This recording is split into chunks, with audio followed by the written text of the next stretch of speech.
Assalamualaikum warahmatullahi wabarakatuh. Very good evening. Waalaikumsalam, Doktor. Waalaikumsalam, Doktor. Waalaikumsalam, Doktor. Waalaikumsalam, Doktor. Saya tak tahu nak cakap muka you all ni muka nervous ke, muka excited ke, atau muka nak menangis pun ada.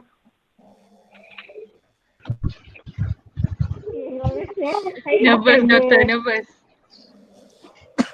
Ini bukan penilaian betul lagi lah. Ini sekadar itu saya panggil mock presentation.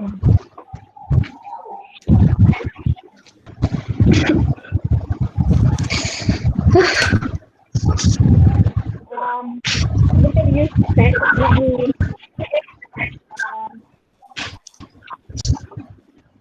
Let me share few things dulu. Sebabnya saya tak nak nanti I think semua group dah masuk ke belum?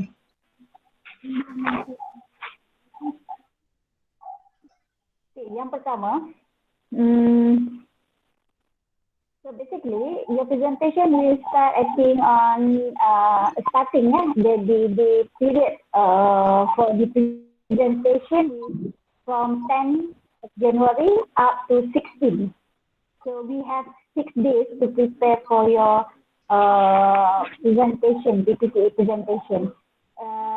Either your supervisor will call up you for one day to set up one day and time for your presentation. Okay, but the supervisor's name is not confirmed yet. I'm not sure, maybe by tomorrow kot baru dia akan keluarkan the list of examiners for each group for PPTA 1. Right? So the requirement is for your presentation, it will consist of 20%. Okay, 20% of from your PPTA will come from presentation. 70% come from your thesis.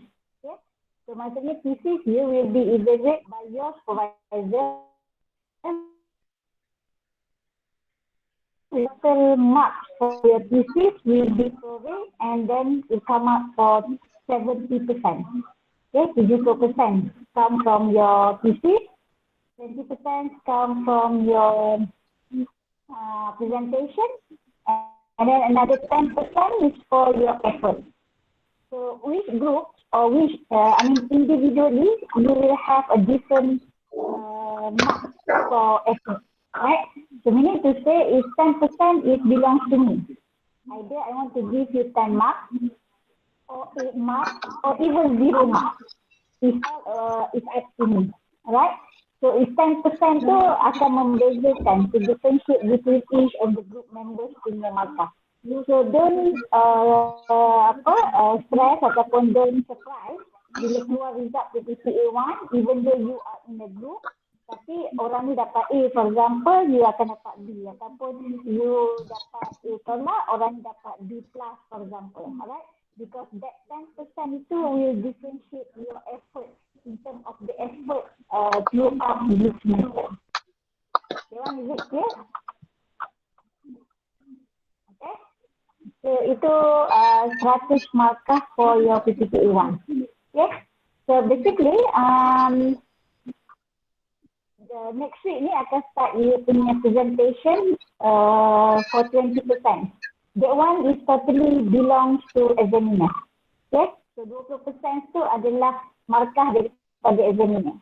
Jadi none of the marks belongs to me because it will give 100% to your examiner. So apa yang saya nak share dengan you tonight is for your to get 20% lah. Because last semester, most of students, I'm not sure whether they are not aware ataupun they are not being informed by the supervisor regarding this 20%. Okay? So first requirement for your presentation is your attire. Okay? So your attire, even though this is online class, online presentation, tapi first kali yang you kena jaga adalah your attire, penampilan you, pakaian you. Okay? During presentation, make sure either malam ke, siang ke, pagi ke, petang ke, you have to set. Contohnya, all female in your group, for example, you nak pakai colour yang sama ke, ataupun you nak pakai blazer ke, but with formal attire. Okay? Kalau you nak pakai blazer, tie, kemeja kat bawah nak pakai seluar pendek pun, it's up to you. As long as separuh tu adalah formal, nampak formal. Alright? Itu dari sudut attire. Yang kedua, you punya background belakang you ni, to make sure you punya, you punya, make sure you punya, dia punya background lah. Background and then you punya kedudukan you is meant for presentation. It's not meant for discussion or it's not meant for class. Okay, dia ada beza dia. For example, macam sekarang kedudukan laptop, kedudukan phone you, dan you have to have a eye contact dengan examiner. Saya tak nak you present which you tengok slide, tapi basically you sebenarnya membaca nota di depan you. Right? So meaning to say, presentation is meant for presentation macam ni. Maksudnya you stick to your phone, you stick to your laptop. It's up to you. As long as dia ada eye contact between you and you punya examiner. Okay? Yang ketiga, each group you ada 15 minutes, 15 minit untuk you present. Okay? Right from chapter 1 up to chapter 3. Sampai conclusion lah, maksudnya sampai you buat conclusion. Right, so 15 minit and then another 5 to 10 minutes is Q&A session. Right, so all together adalah 20% for presentation. So setakat tu ada apa pun nak tanya?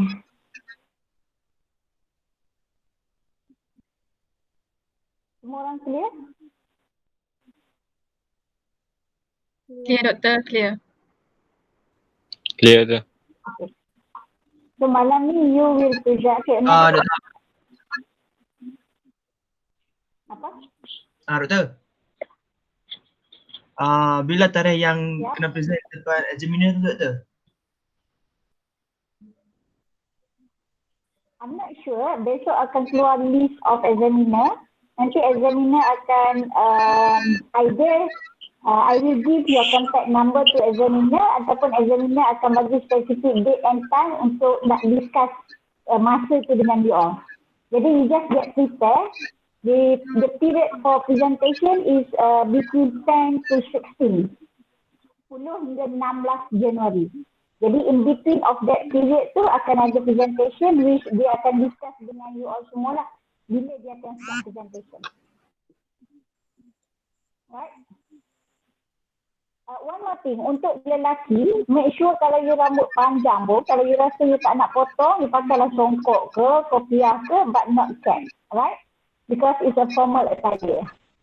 So make sure during presentation tu, it seems like, not seems lah, but you have to be a formal attire and you have to speak in a formal way, right? So therefore, during presentation too, I hope that everybody in the group, you have to speak in the same meaning. You have to speak in the same word. You have to speak in the same language. Meaning to say, saya tak nak orang ni faham chapter 1 from a different way. The other members of your group faham the other way. So you have to speak in the same language. Okay, maksudnya all of you, 4 orang ni mesti ada satu pemahaman yang jelas. What is your objective? What is your purpose of study? What is your significance up to your methodology? Right? Jangan pula dalam PC sebut sampling method you simple random template, tapi during presentation you present benda lain. Right?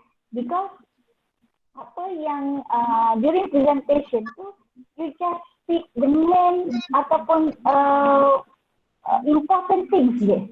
Because all the information tu dah pun dibaca dalam PC.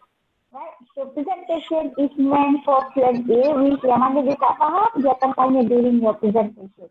So make sure your presentation do precise, concise, and simple. Do not read too much. Okay, do not focus on reading your thesis ataupun you punya nota. Right?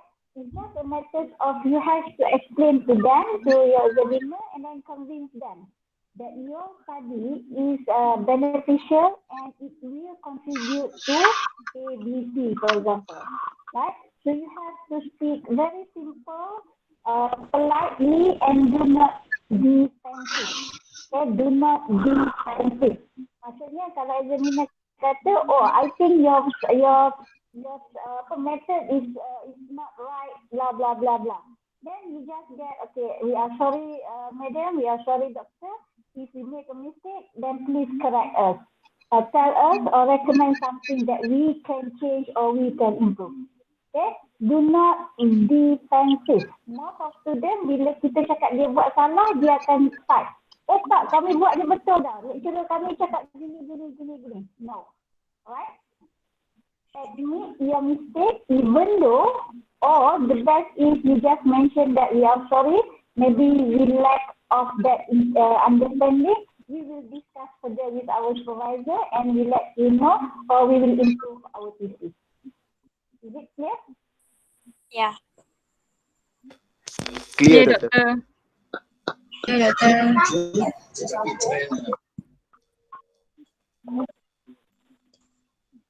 In between of your presentation, nanti saya akan tengok which part that you have to improve ataupun like ini you still can amend and you can edit after your presentation. Okay, that's why saya tak nak kelas banyak sangat slide you yesterday. So you present hari ni, then we will discuss and then kita boleh tengok kat mana. And in fact, during your friends punya presentation pun please ask question supaya you boleh tahu apa expectation examiner and you boleh tahu how to answer the question. Right? Okay, so kalau you tak ada apa-apa, without further ado, we will start your presentation. 15 minutes for each group. And then saya akan cut you punya presentation after 15 minutes untuk make sure that you tak drag masa terlalu lama. Right? So Aida and group, are you ready? Yes. Yes, Doctor. Okay, so kalau you ready, you can start 15 minutes from now.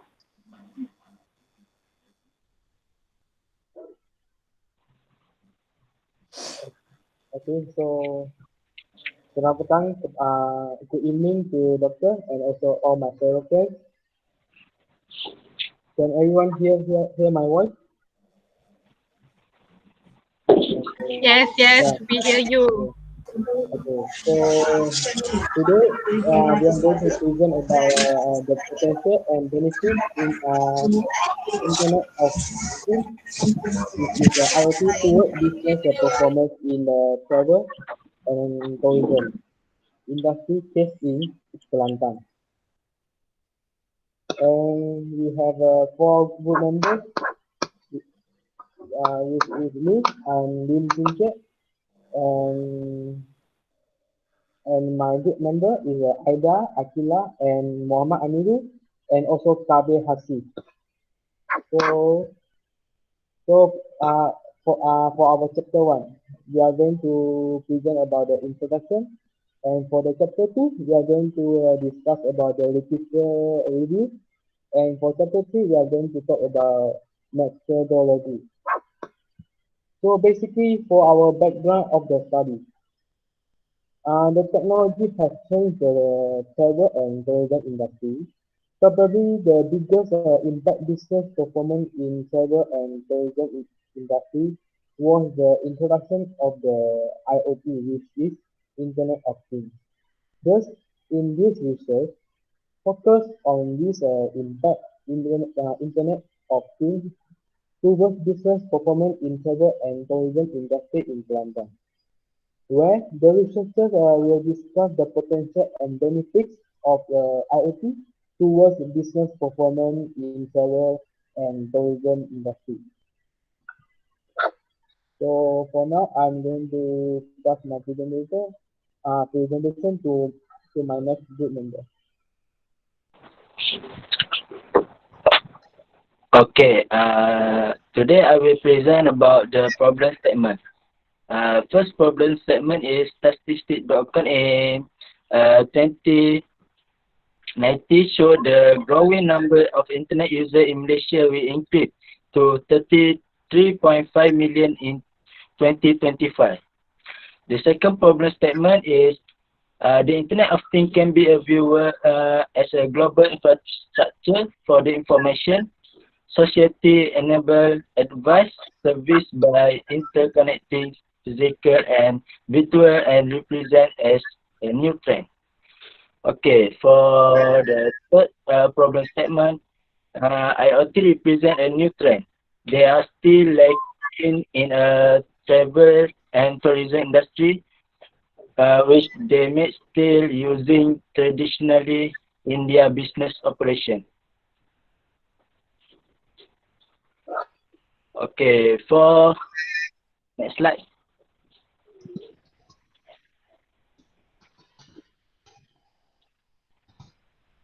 Next slide.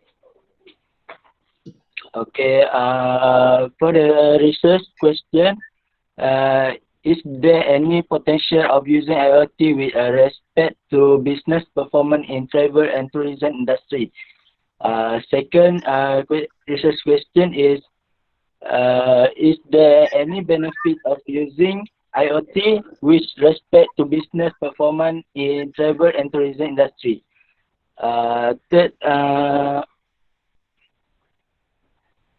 Third research question is any impact of using IoT with respect to business performance and tourism industry.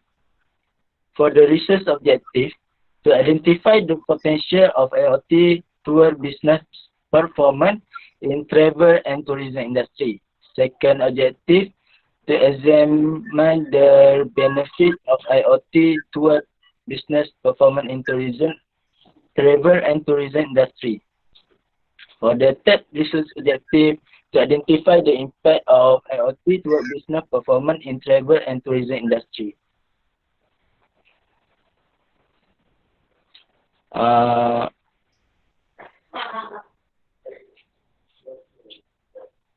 Next slide.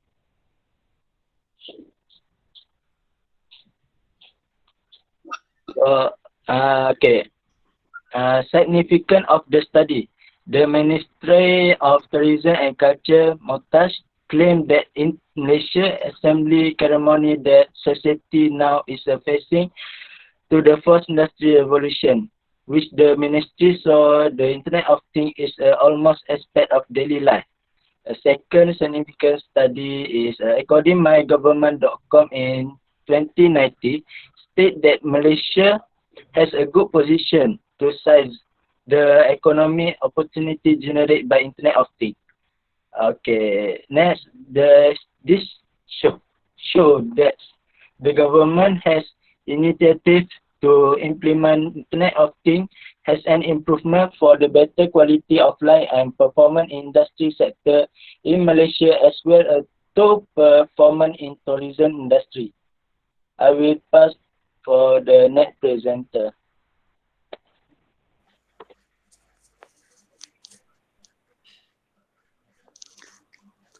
Okay, thank you, Amirul. So now we present about the chapter 2, which is about the literature review.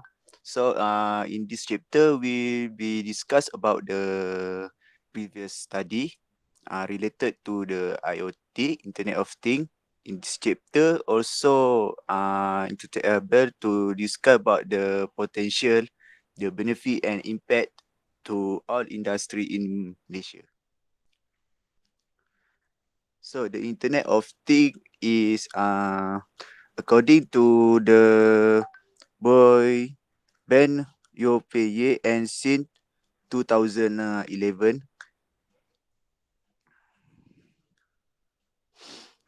IoT can be the network in which object interact with other object and with human, and the world is evolving, and this could result in IoT having the great ability to produce new market in every sector. This refer to Diego Andre Gomez 2012. So the potential in the Internet of Things in tourism industry. Tourism industry increase operation and data exchange between stakeholder, improve the performance of a person or an industry. Potential IoT can improve the business performance of an industry is able to make it a trend in their organization. The benefit IoT on travel and tourism industry is the data location. The destination can also give the benefit when we use the IoT. Wearables make intensive use of location data is one beneficial data location. So the impact of Internet of Things is on travel and hotel industry is smart sensor. The facility and operation in hotel, smart sensor in connected device can work together to automatically personalize environmental condition for guests based on their proximity and movement pattern. So I will be passed to the next presentation. Thank you.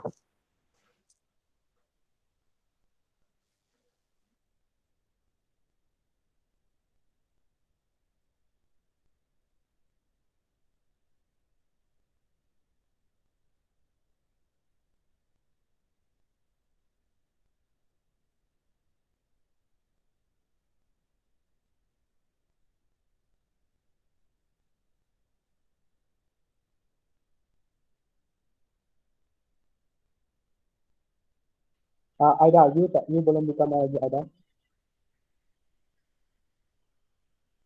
Aida, you belum buka mic, Aida.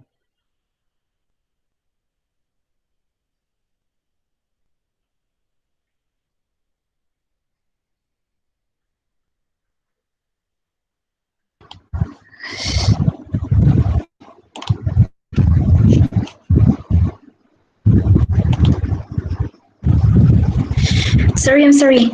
Okay, Bismillahirrahmanirrahim. This is chapter 3. In chapter 3, we have the methodology. In methodology, it consists research design, sampling technique, data collection, and data analysis. In this study, we use qualitative research design. Based on our topic, potential and benefits Internet of Things in business performance toward travel and tourism industry, it is reasonable to use this qualitative research design because will generate or give a general view or information of this phenomenon. Moreover, this will help will help us to answer the research question and also achieve our objective of the study. Next, we move to the sampling technique.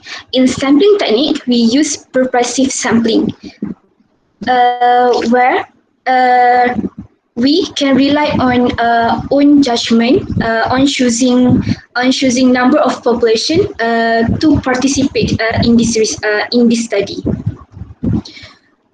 Then we move to the data collection. In order to collect the data, we use in-depth interview and also observation. From our observation, in this from observation in the participant website. Sorry, I'm not telling who our sample. In sample technique, our target is travel agency because travel agency has fulfilled our criteria to what we call it to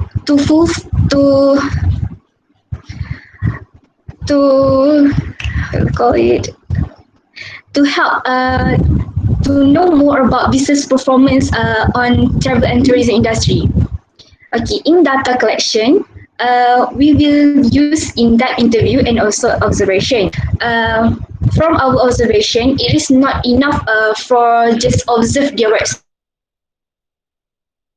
So we will do in-depth interview, where in this in-depth interview, we will get a stronger answer that we want, or a stronger statement that will help this study. Through the interview, we will get a perfect understanding depending about the question. No. Depending about about this study. Okay. Then after collecting the data, we will analyze the data, which we will use thematic analysis and also open coding process. In data analysis process, in data analysis, we use thematic analysis. In thematic analysis, according to Larkin 2016, it has 6 steps on thematic data analysis, which first we will familiarize the data. Familiarize the transcript where familiarize the transcript that we get from the data collection. Then we will read and from the familiarize, we will read and read line by line. Then we will create the code. This we will use the open coding code because open coding code it is a process derived from the data directly. After coding the code, we will highlight the while coding the code, we will highlight the main point through read line by line. Then we will selecting the theme. After selecting the theme, based on our research question and also objective, we will reviewing the theme, then defining and naming the theme. Then the final step is that's all for our methodology. So we move to the question and answer session.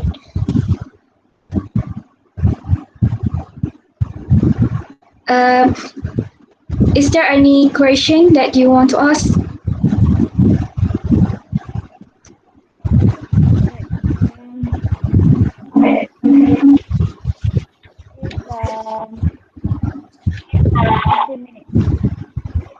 It's 15 minutes for presentation. You off mic. All right, wait.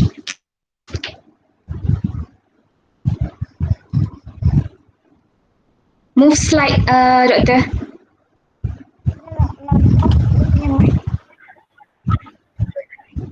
All right, wait.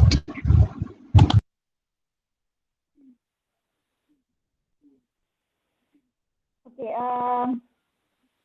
saya ada slide you sekejap. Saya nak komen beberapa benda berkenaan dengan you punya slide. Okay, first of all, ini saya rasa berlaku pada semua kumpulan lah. Okay, masa you present, can you use headphone ataupun earphone, because bila you without using that earphone ataupun headphone ni, dia akan buat you punya speaker you bergema tau. So sometimes you punya voice unclear, right?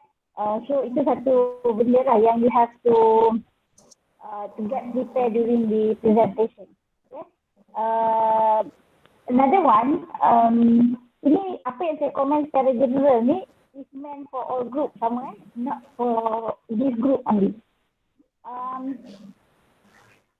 You can choose in your group members ni, you tahu who have a very high level of confidence. In fact, dia ada something interesting about his or her voice ke, then you can set this students or your friends ni as the first presenter, because the first presenter is someone who can attract you punya examiners.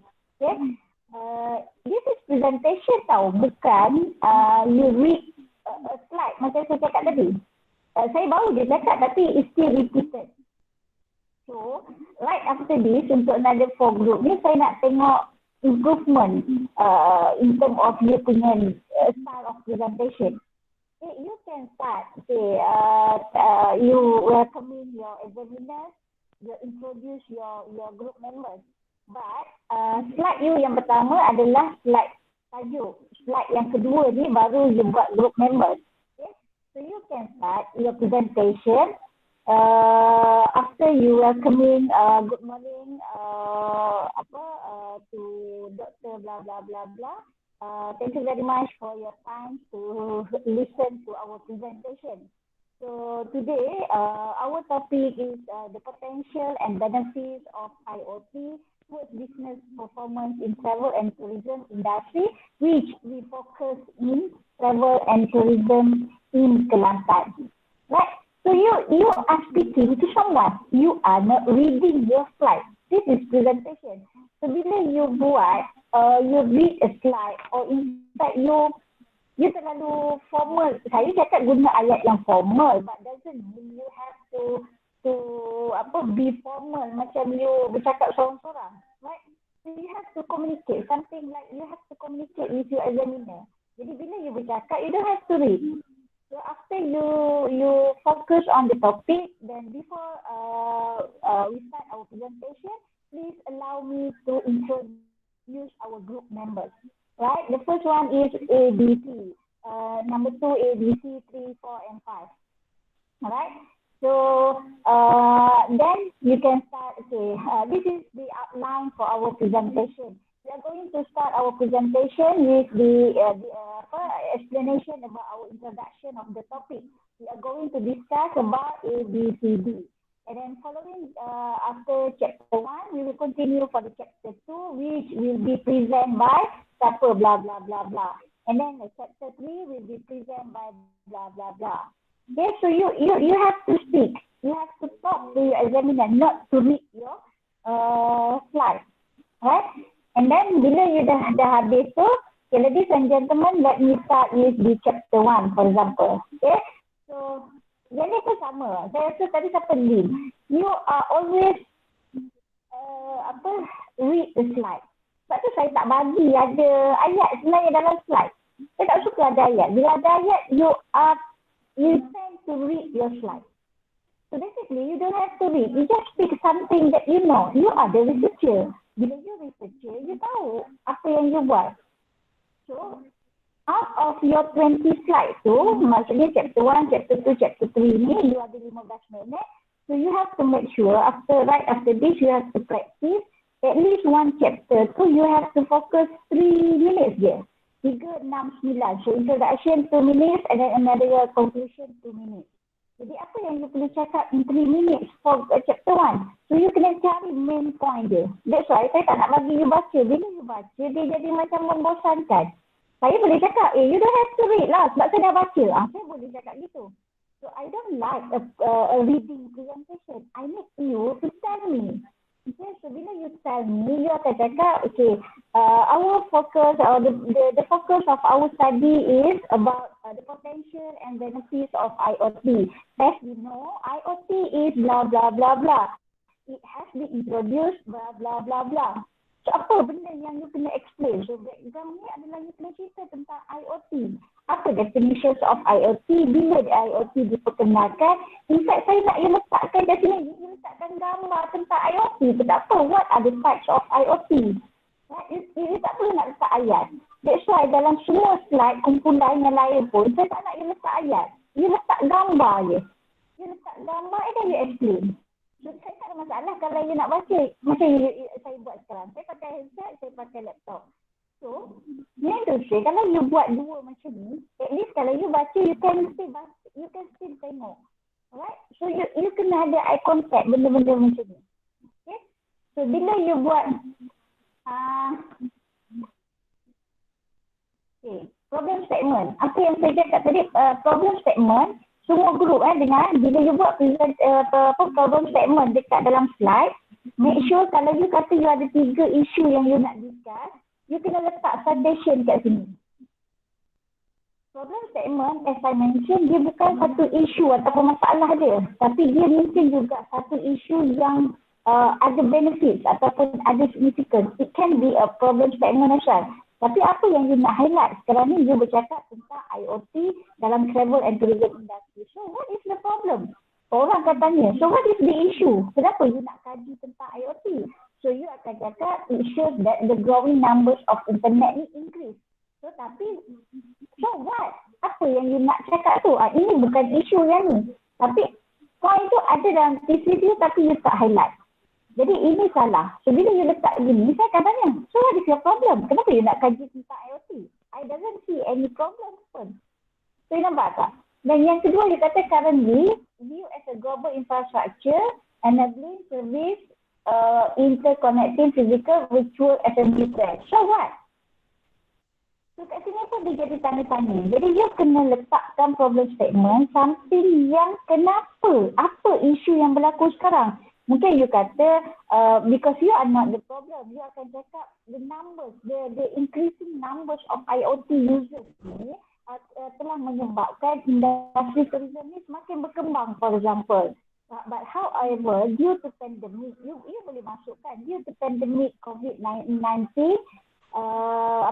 the increasing of the numbers of users in IoT, for example, ataupun the users of IoT ni semakin bertambah, which it will contribute to the growth of the travel and tourism industry. So therefore, we would like, okay, at the end of you punya problem statement ni, you kata therefore. So kenapa?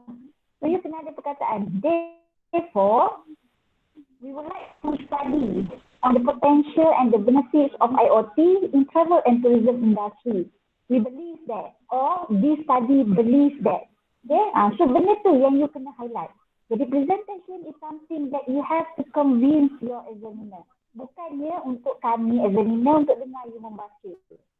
Right? Faham Semua group dia terpakai kepada semua group. Okay. Yang ni pun sama, saya nak minta tolong semua group. Kalau you buat slide ada dua benda ni, saya rasa you pilih je salah satu. Kalau you buat research question, you tak perlu buat research objective. But basically saya prefer untuk you letakkan research objective. Tak perlu letakkan research question. Sebab you nak jimatkan masa. Jadi apa yang you perlu buat adalah fokus on the research objective.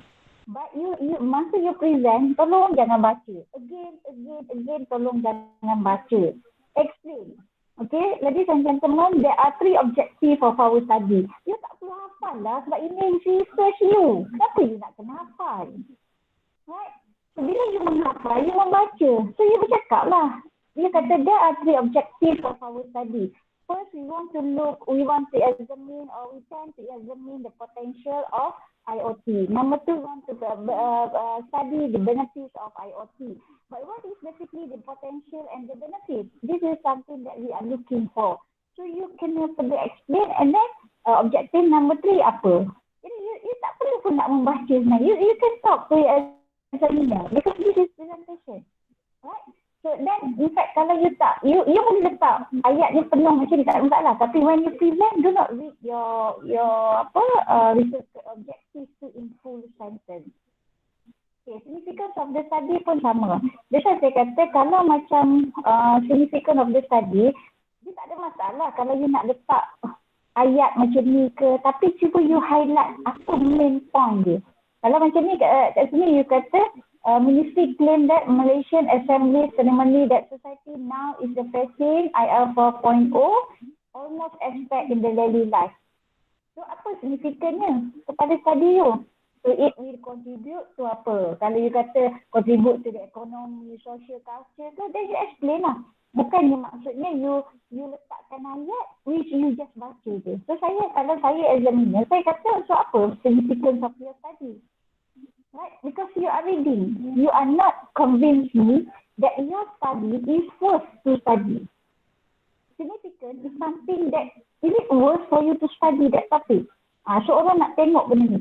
So for your information, significant of the study ni adalah kunci kepada kajian ni. Kalau dia tak ada significant of the study, you waste your time untuk buat kajian. Right? Therefore, saya kata significant, you must be relate dengan polisi, dengan blueprint, dengan apa lagi, plan, strategi dan sebagainya. Maksudnya, kajian you ni ada kaitan dengan mana-mana blueprint ataupun polisi yang government letakkan. Jadi, it works lah for you to study. Right? Okay, literature review. Sama juga. Literature review ni, sebenarnya saya tak ada masalah you nak buat dalam bentuk ni. Mungkin saya tak ada lah. Bila you buat macam ni, you send to me. Jadi saya tak nampak apa-apa pun lah. Literature review is what has been discussed by previous study. Apa yang orang dah kaji tentang IoT, yang tu yang you kena explain dekat literature review. Right? Okay, chapter 3. Okay, untuk chapter 2 tadi, you masukkan dulu gambar. You banyak gambar-gambar. That's why masa chapter 1 pun you boleh masukkan statistik, gambar tentang IoT, what is IoT dan sebagainya. Assuming that examiner ni, they doesn't know anything about IoT. So you have to explain to them. Right? So bila you masuk chapter 3, make sure all groups, chapter 3, bila you present, you have to use a future tense. Okay, this study will be conducted apa? Or you can say that qualitative research will be applied in this study. So what is basically qualitative? Let me explain to you how qualitative will be applied in our study. So you cakap lah, okay, first. But before that, Aida, you kena remove ni perkataan step. Sebab perkataan step ni tak sesuai kat sini. Methodology is not about the step. It's about the content. Okay? So bila you buat step, seolah-olah you kena follow step ni kepada step ni, yang ni baru ke sini, yang ni baru ke sini. So it's wrong. Right? So buang perkataan step, tinggalkan 1, 2, 3, 4, tak ada masalah. Tapi buang step. Tapi apa yang lacking dekat method you adalah you punya total ataupun population you.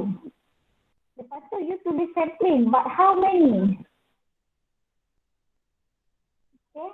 So benda tu kena masukkan supaya semua orang nak tengok point dia kat situ. Memang dia dah ada dalam PC. That's why saya cakap dengan you kena identify apa benda yang penting kat sini. Okay? So kalau saya suka kalau you buat in one slide je metodologi ni. Ada research design, ada sampling methods and population dia, how many sampling, you punya respondent, and what is your data collection. Data collection, you have to explain the procedure you. First, we will call for interview, we will set the date, blah blah blah blah blah. So that one you kena cerita you kena buat dalam bentuk penceritaan. And then analysis ni, you don't have to go very detailed tentang coding, SI coding, blah blah blah blah. You just kalau you ada dia punya table, you just show the table and then briefly explain that in qualitative research method we can use either Atlas, TI, and Vivo. In fact, there are a lot of analysis. However, for the sake of this study, we are going to use a manual coding only. So you can explain kenapa you tak gunakan Atlas, kenapa you tak gunakan Vivo, right? So benda tu yang examiner nak tanya. So overall in research ni dia akan tanya you, so what, why, how. Ini saya tak tanya lagi soalan, saya cuma komen je dulu. Sebab saya reserve soalan tu kepada examiner. So you jawablah sepandai you masa you present nanti. Right? So last kali adalah satu slide conclusion. Ini tiba-tiba chapter 3 saya pun tak tahu you dah habis ke belum. So buat satu slide conclusion. Conclusion is not summary. Okay? Conclusion is how you conclude the thesis ataupun the content. So in general or in summary, what we can say is This study believes that we have the potential in studying IoT in travel and tourism industry. Do not repeat what has been discussed in your previous discussion. Itu bukan conclusion. You have to say something that can convince you punya examiner. Right? And then last kali ada satu slide, thank you very much. Say thanks ke, letaklah icon ke whatsoever, meaning to say you are in your presentation. Okay? Jangan buat macam ni, habis chapter 3, lepas tu senyap, lepas tu dah. So dia nak tengok sejauh mana you boleh convince you punya examiner during your presentation. Okay, saya rasa yang tu antara komen-komen saya untuk group you. In fact, dia terpakai juga kepada group Alif. Sebab both of you buat qualitative study. Okay? So, bila you buat qualitative study, satu benda yang saya nak beritahu dekat you, tak ramai examiner yang expert qualitative. To make yourself understand clearly what is qualitative study. So, use your brain untuk you nak goreng ataupun nak convince you punya examiner. Jangan tunjuk kebodohan you by saying that, based on our discussion with our supervisor cakap kena buat macam ni. That's the worst or the stupid answer from the student kalau you jawab macam tu. Doesn't mean that saya nak play safe, no. Because this is your thesis. You have to be proud that this is my thesis, this is my study. So I have to convince the examiner, I have to show that I am brilliant, I have done a lot, I have put my effort in doing this research. Right? So saya nak you jadikan ini adalah you punya content, you punya research, dan apa sahaja soalan yang ditanya, you jawab dengan tenang. Jangan gelabah. That's why saya cakap you have to speak in the same language. Saya tak nak bila chapter 1, dia tanya tentang chapter 1, orang yang present chapter 1 tu jawab. Supaya you tidak berpindan jawapan ataupun ada bercanggah jawapan. Okay? So, itu komen untuk grup Akila, and then after this saya rasa you sempat lagi untuk you baiki slide you, sebab slide you nanti you akan gunakan the new one masa presentation. Right? So you just edit lah. Dan saya pun tak perlu lagi nak komen lah, except kalau you rasa you need my, tapi saya honestly saya cakap dengan you, esok sampai Selasa memang saya quite busy, saya tak sempat. Jadi kalau lah examiner minta untuk you present hari Isnin ke Selasa tu, saya memang tak sempat nak semak lah. Jadi I believe bila saya komen, you boleh baiki dan you can improve, make practice among your group members supaya you can convince you punya supervisor. It's not easy to get 20%. You have to remember, walaupun dia hanya 20% for your presentation, it's not easy to get 20%. Okay, put your effort and show the cooperation among your group members. This is my last word for you. Okay? So ada apa-apa yang you nak defense ataupun you tak puas hati dengan komen saya, you are most welcome. No harm for me untuk you nak defense. Sebab saya bukan examiner. Okay, tapi kalau you rasa apa saja komen daripada examiner nanti mungkin bercanggah dengan apa yang you rasa, pendapat you, as I mentioned, say sorry and then admit your mistake, say you will improve right after the presentation. Lepas habis presentation, correction nanti you kena buat dan you kena resubmit semula thesis according to examiner punya comment. Okay? So walaupun you habis presentation nanti, you still akan ada another tugasan you adalah untuk repair balik semua thesis tu dan resubmit balik before end of this semester. Okay? So kalau tak ada apa-apa, we go to the next group and then kita tengok apa benda yang you can improve for your presentation. Thank you, Dr.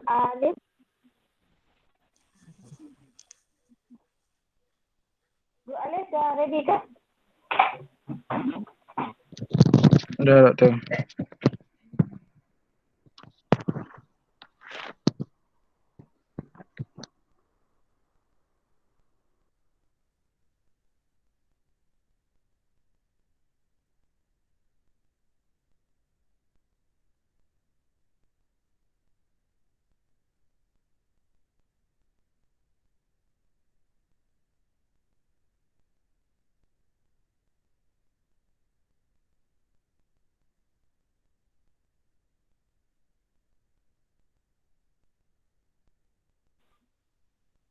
You dah start slide ke? You boleh start presentation.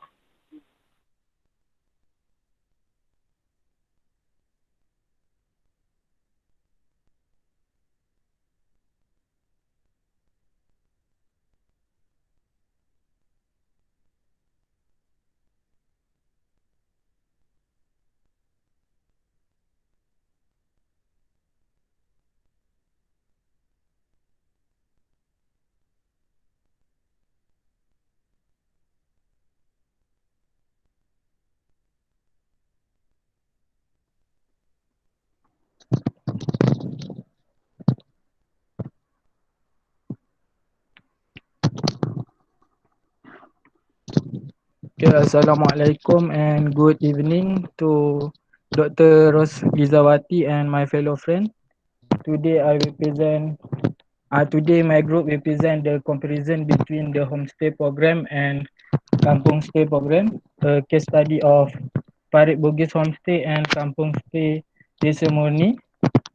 And my group member, I as a leader, Muhammad Ali bin Azhar, and my friend Nur Farah Nabilah, Aina binti Roslan, Lim Peisin, Muhammad Syafiq bin Muhammad Nisa. And the content of my research, I'll start by chapter 1, introduction, and second, literature review, and last, methodology. I will pass to first presenter for chapter 1.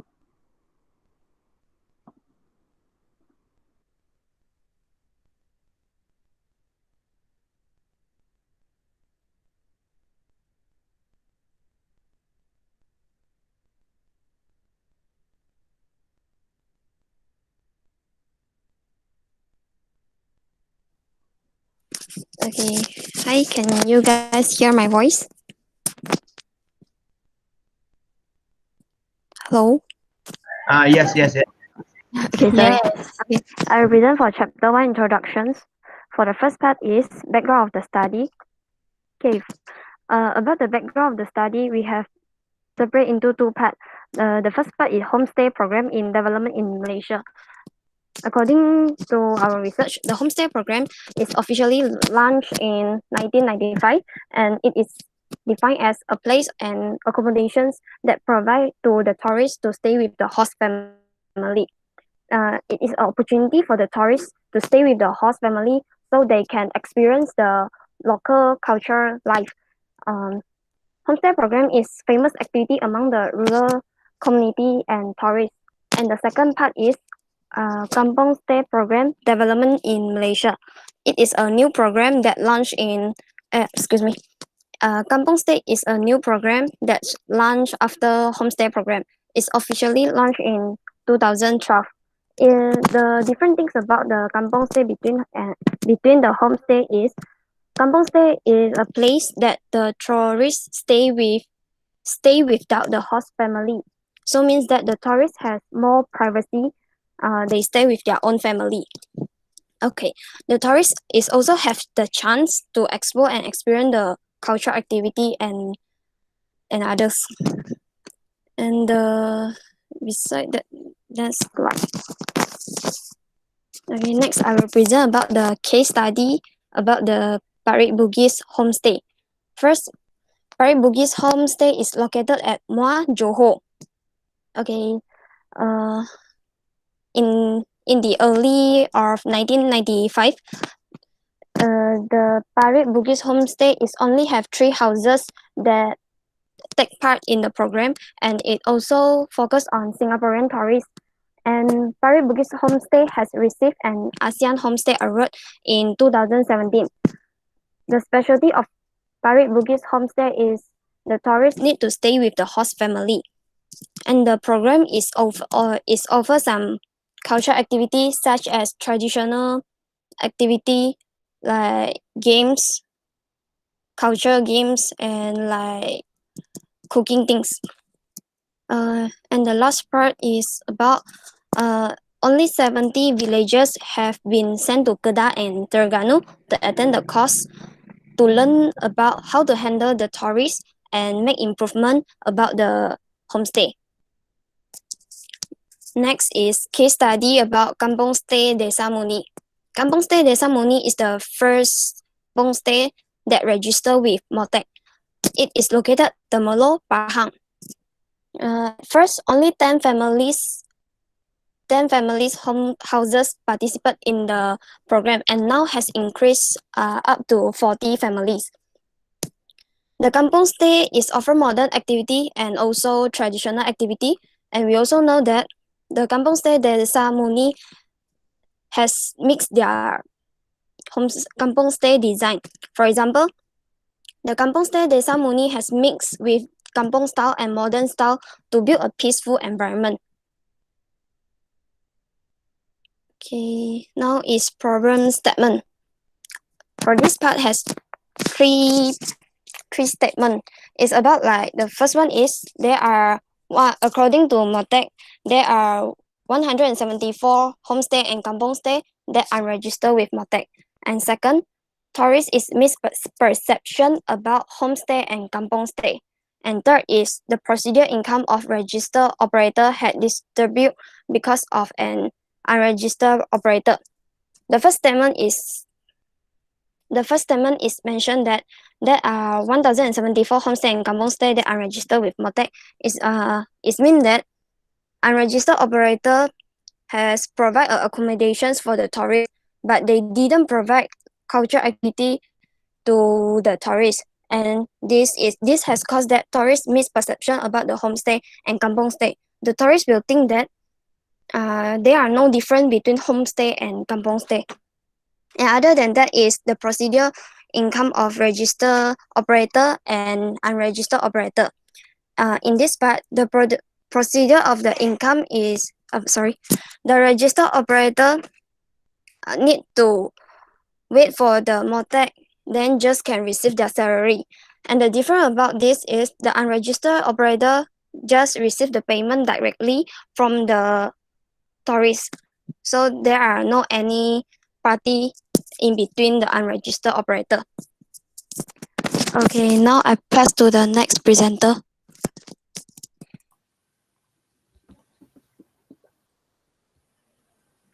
Okay, for Chapik.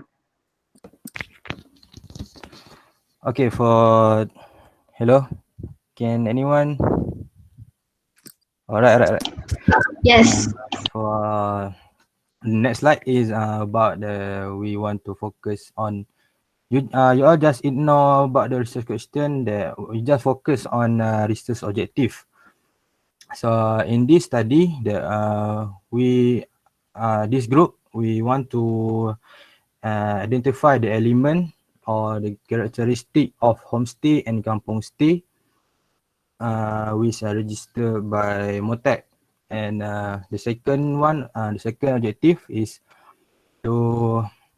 we want to examine the approach or strategy that by homestay in Parit Bugis, Johor, and kampung stay Desa Murni in Temeloh, Pahang, about they are promoting the product or service to the customer or tourist. And the last objective is we want to examine the difference between Parit Bugis homestay and kampung stay Desa Murni, about their places and the environment that have different between these two places.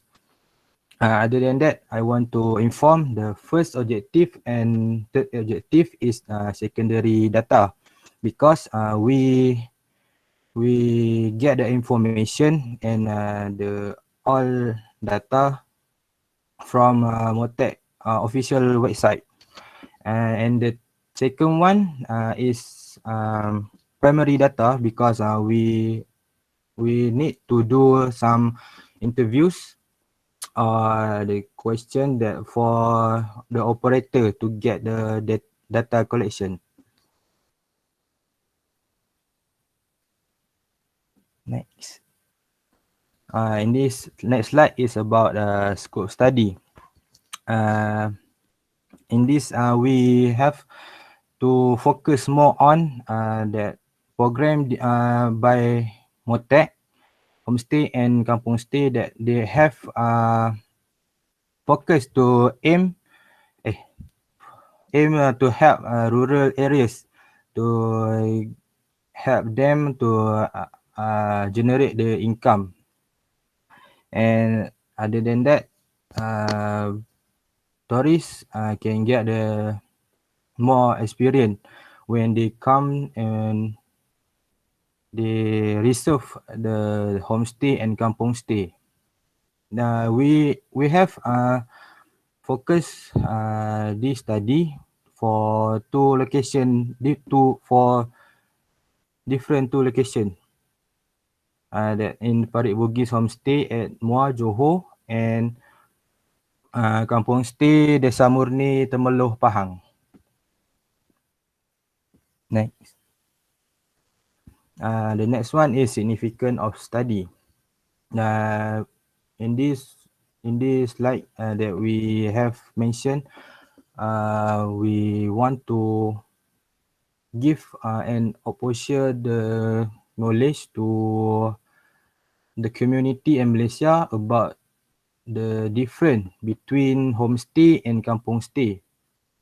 And the second one is the participation the community for the homestay and kampung stay in Malaysia, because they have to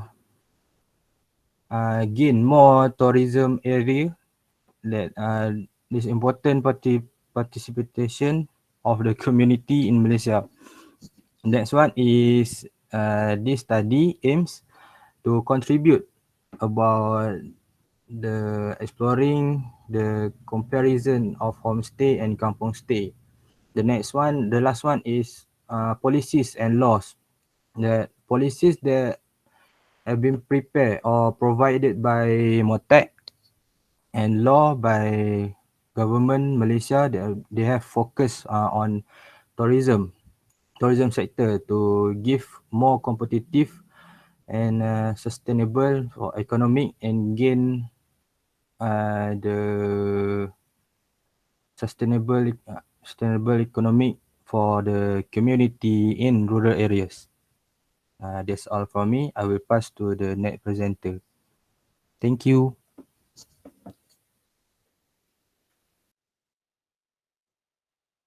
Okay, I will present about Chapter 2 Literature Review.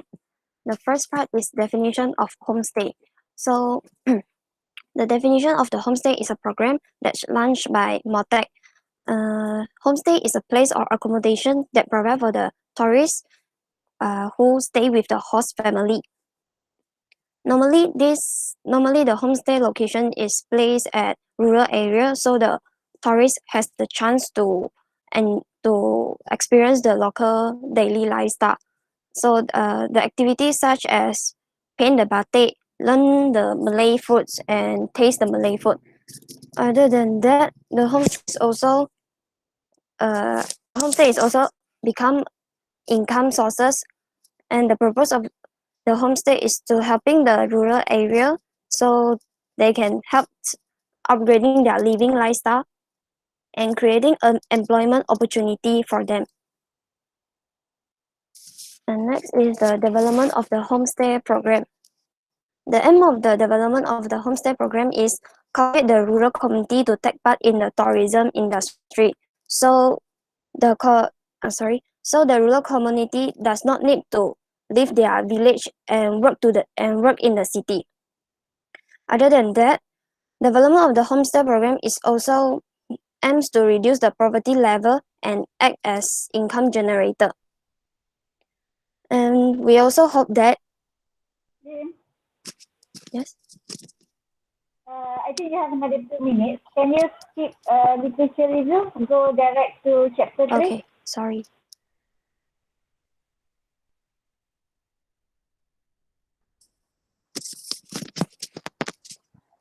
Okay, I will present about the research methodology.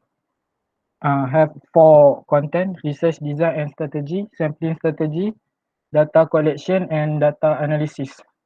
For research design, the study chose qualitative research because to understand the view and perception, this method offer insight into different problem and assist in developing concepts or theory. For potential, we analyze to look deeper into the problem. A qualitative approach also help to discover new thought in individual view. So this method is very suitable to achieve the objective of the study for Parit Bugis homestay and Kampung stay Desemoni. For sampling strategy, this study chose purposive sampling. It is because purposive sampling is non-probability sampling method and occurs when elements selected for the sample are chosen by the judgment of the researchers. This method is very suitable for sampling strategy for Parit Bugis homestay and Kampung stay Desemoni case study. In this study also, target population will be the operator are working at Parit Bugis homestay and Kampung stay Desemoni. So we study the operator at Parit Bugis and Kampung stay Desemoni to achieve the objective of our study. The study chose 12 operator and which 6 operator for each Parit Bugis homestay and Kampung stay Desemoni, who had a various experience to get important information about our study. For data analysis process, the study chose semi-structured interview method to meet the objective of the study.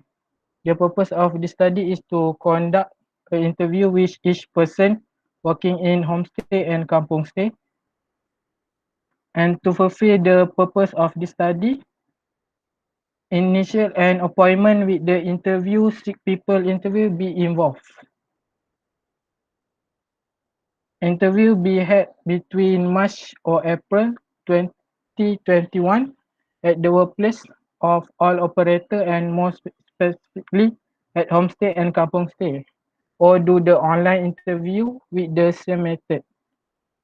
And for data collection, I will pass to next presenter. Thank you, Alif. So, data collection procedure. In this research, we will use the primary data and secondary data. So, we will collect the data via interview method. So, we will interview the village head and the operators who are active in Parit Bugis Homestay and Kampung Stay Desemoni. Then we will decide the interview session will be working via smartphone and online interview. So for the procedure for data collection, for the first, our gatekeeper is village head. So we will ask to village head to get the brief information about the operators.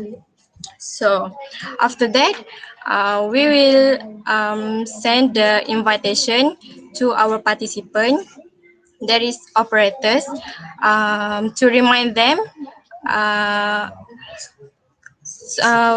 via WhatsApp, email, and the letter. So only that. So this is our research project. about the comparison between homestay program and kampung stay. Case studies about the Parit Bugis homestay and kampung stay Desa Murni. Only that, thank you.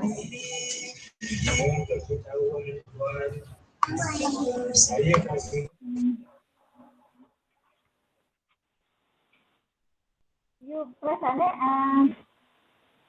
one more the important thing is to make sure that you have to finish within 15 minutes, right? So, apa yang berlaku pada group ada, you take more than 15 minutes. Which I believe that you banyak benda you nak inform. Ini tak berlaku lagi pada group Syafiq, Nabila, Nisha. Saya rasa maybe more than 15 minutes. Right? But apa yang you perlu buat right after this adalah to make sure to practice supaya you can settle everything within 15 to 20 minutes. I think more or less not more than 20 minutes. Okay? That's the first thing. Number two, saya nampak apa yang berlaku pada grup Alif adalah Syafiq tadi kot. Start dengan Syafiq, you dah start macam cara you bercakap tu, you dah melihat saya suruh bercerita tapi bukan bercerita macam you bercerita dengan kanak-kanak. Alright, I mean the study, so lama sangat nak tunggu word by word you nak keluar tu. Right, so saya rasa makan nasi, jadi pun dah habis kan nasi tu nak boleh ke habis word by word yang you nak cakap tu. So you faham tak? Jadi sekarang ni you have to practice lah supaya you kena ada mendek muka. Saya takkan nak cakap, you present ni macam orang kata, jawab Pak Suraya, cakap kahwin paksa pun ada juga. Jadi muka you. Right, sama je muka Alif, muka si Nabila. Saya rasa nampak yang agak okey sikit, lean je lah. Nampak muka pun okey, sengih. Ya pun sengih, tapi sengih je macam orang kahwin paksa ni juga. Dia kata macam Saya cuba tak tengok slide. Betul, okey dah. You punya tu tak apa kan. Cuma you punya bercakap tu boleh break sangat. Macam you nak bercerita, adik you kat depan, okay, the objective of this study is blah blah. Can you make it fast but relax? Gitu. Sebab you dah ambil masa lama. Jadi bila you ambil masa lama, turn orang yang chapter 3 nanti you tak sempat nak habis. Okay. Number 3, Adif, right after this you kena coordinate or rearrange you punya presenter tu. Kalau boleh macam ni. You kena make sure, okay, saya beritahu setiap lah arrangement dia. Chapter 1, 3 minit, chapter 2, 3 minit, chapter 3, 3 minit. So introduction is 1 minute, information is 1 minute, and then another one so maybe you akan ambil sedikit 1 or 2 minutes. So all together is 15 minutes. You ada 4 orang. So meaning to say, each of you kena expert. Okay, aku present chapter 1. No matter how, within 3 minutes, aku akan present tentang 3 minutes tentang chapter 1. So make it clearly ataupun take the main important things about chapter 1. Itu saja you present, 3 minutes. And then orang ni present tentang chapter 2, 3 minutes. And then chapter 3 tadi Alif, you are too long to discuss. Macam saya cakap dengan group Alia tadi, you just make it simple. Okay, ladies and gentlemen, for this chapter 3, research method, there are 4 important things that we would like to share about our study. Since this study is focused on qualitative study, so we are going to use interview or in-depth interview as our main data collection method. However, before we start the data collection, there are few procedures that we have to take into consideration. 1, 2, 3, 4. Basic. Kita tak perlu nak explain detail and tapi okay, when we talk about slide, saya nak komen satu tentang slide you.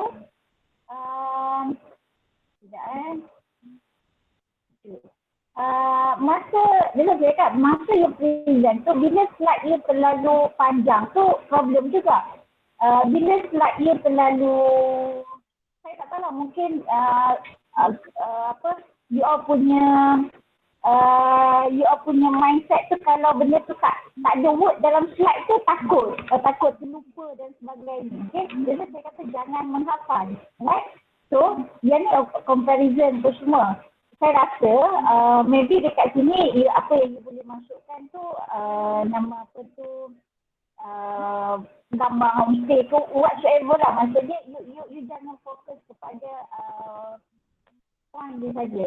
Saya suka grup Syafiq dengan grup Nabilah kot kata salah saya. Ada gambar grup members which masa you introduce yourself, you are being proud. This is our group members. The handsome guys at the left side is Muhammad Ali, for example. Make it simple, relax and everything. Okay? Right. This is our outline for the presentation today. Chapter 1, chapter 2 macam saya cakap tadi. Right? We're going to start with the chapter 1. This is will be presented by siapa? Kalau orang tu orang yang berbeza. So maksudnya antara chapter 1 tu jangan bagi ada 2 orang. Sebab dia akan berlaku gap antara one person dengan another person. Okay? So tadi Lim explain tentang chapter 1. Okay, apa yang saya nak cakap, bila you present chapter 1 dengan you ambil balik chapter 2 tu, you buat repeated information. So dalam background of the study ni, apa yang you perlu letak kat sini, tak perlu ada banyak info macam ni. Apa yang perlu ada, okay, develop homestay progress, kampung stay progress, you letakkan tentang statistik of homestay, statistik of kampung stay. Lepas tu, bila dia ditubuhkan, and then apa definition secara overall ni tentang kampung stay and homestay. That's it. Itu je. Jadi cerita tentang background of your study. So, case study ni, you tak perlu letakkan banyak-banyak word macam ni. So, you buat bahagi 2. Sebelah sini, you letakkan gambar-gambar. Okay, gambar-gambar tentang parit Bugis tu. Dia punya signboard ke apa ke sebelah ni. And then sebelah ni, you take it the main point. Kenapa you ambil parit Bugis ni? So, maksudnya dia receive an Asian Homestay Award in 2017. Yang ni pun tak payah just settle, maybe dalam 30 second ni cerita tentang case study ni. Okay, sama juga dengan kampung stay ni, tak perlu detail location semua, tak payah, letak gambar sebelah, lepas tu letak benda yang penting, first register, ada 10, ada tip, benda tu je. Jadi you tak take too long untuk you explain tentang your case study. Okay? Ini satu benda yang saya nak kena tegur untuk semua grup pun. Bila you buat slide presentation, make sure gambar ni tidak mendominasi you punya word. Okay, you punya point. So dekat sini, point you problem segment ni dia jadi kecil compare dengan gambar ni. Jadi bila you bercakap, dia dah jadi tak ada orang dah tak ingat dah apa benda yang sebenarnya problem yang berlaku. Right? So betul you cerita tentang problem segment ni Syafiq, you have to explain. There are few issues related to homestay and kampung stay. With this issue, we believe that in order to enhance or to improve our understanding from the context of homestay and kampung stay, therefore we would like to study about the elements of the homestay, what are the approach or the strategy used by the Parit Bugis and the ceremony, and lastly we are going to study about what are the differences between homestay and kampung stay progress. So you just saja, make it simple, right? In fact, you tak perlu nak cerita, okay, untuk objective 1 and objective 3, you guna secondary, no. You jangan touch pun, because this is only chapter 1. Let people, your friends in the chapter 3 yang present. Okay? So, benda tu kena clarify, make it simple, clear. That's why dekat result objective ni, you jangan baca, you go straight to the point yang you nak explain. Scope of the study pun sama. Kepala ni lebih besar daripada point tu. Jadi dia jadi macam point tu tak tahu apa dia. Right? Difficult ni, saya rasa you kena letak benda ni. Sebelah ni, you letak polisi, gambar cover page of homestay punya guideline tu. Apa yang ada dekat homestay yang kat motek tu, you letakkan gambar tu. Meaning to say, you try to relate, this is the sequence of the study. by having these types ataupun by having this study, we are now trying to fulfill one of the elements under blah blah blah. Jadi you cuba relatekan kajian you ni dengan apa yang government tengah nak suggest ataupun apa yang government tengah nak buat. So significance of the study ni, you kena highlight dengan adanya kajian you ni, you cuba untuk memenuhi apa keperluan yang government tengah rancangkan, for example. Ataupun dengan adanya kajian you ni, you boleh membantu untuk menambahbaikkan apa. Jadi itu yang you kena highlight. That's why dalam slide saya tak nak you letak, you jangan terlalu formal in terms of nak letak word dan sebagainya. Right? Chapter 2, okay, tadi link yang saya cakap tadi, you don't have to put definition of homestay anymore because you dah cerita daripada awal. Development of homestay ni, you tak perlu nak explain macam ni.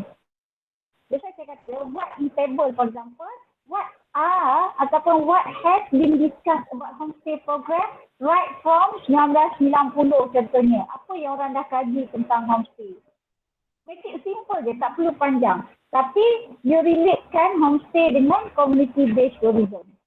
So one of the element for homestay adalah community based blah blah blah blah. Jadi saya kata jangan terlalu panjang. Kampung stay ni pun you make it simple je. Just one slide for kampung stay, one slide for homestay untuk literature review. Cukup. Okay, kampung stay ni pun you cerita apa yang telah dibincangkan oleh kajian lepas. Kalau you kata there are lot of study about kampung stay, then you just say tentang itu je point dia. You tak perlu nak explain apa yang you dah explain dekat chapter 1. Okay? Yang ni pun tak perlu dah sebenarnya. You just make it one slide saja. Kampung stay and homestay. Right? Chapter 3 ni pun sama dengan group AIDA tadi. You tak ada letak sampling you, numbers of sampling you. Kalau boleh kat sini, you letakkan you punya table yang numbers of respondents tu. Dekat sampling strategi and sampling methods ni. Letak terus dekat dalam ni kalau you nak buat bentuk macam ni lah. Alright? Data collection procedure yang ni, you just tulis je interview and then you akan buat pilot test. That's it. So maksudnya yang tu you just buat explain apa benda yang you akan buat first step and then followed by apa. Right? Data analysis, you tak perlu cakap ini, qualitative data analysis apa dia, manual coding dan sebagainya. Biasanya dalam kualitatif, Alif and Aida for your group, kualitatif ni orang akan tanya, satu, kenapa you tak gunakan sistem? Maksudnya kenapa you tak gunakan Atlas and Vivo dan sebagainya.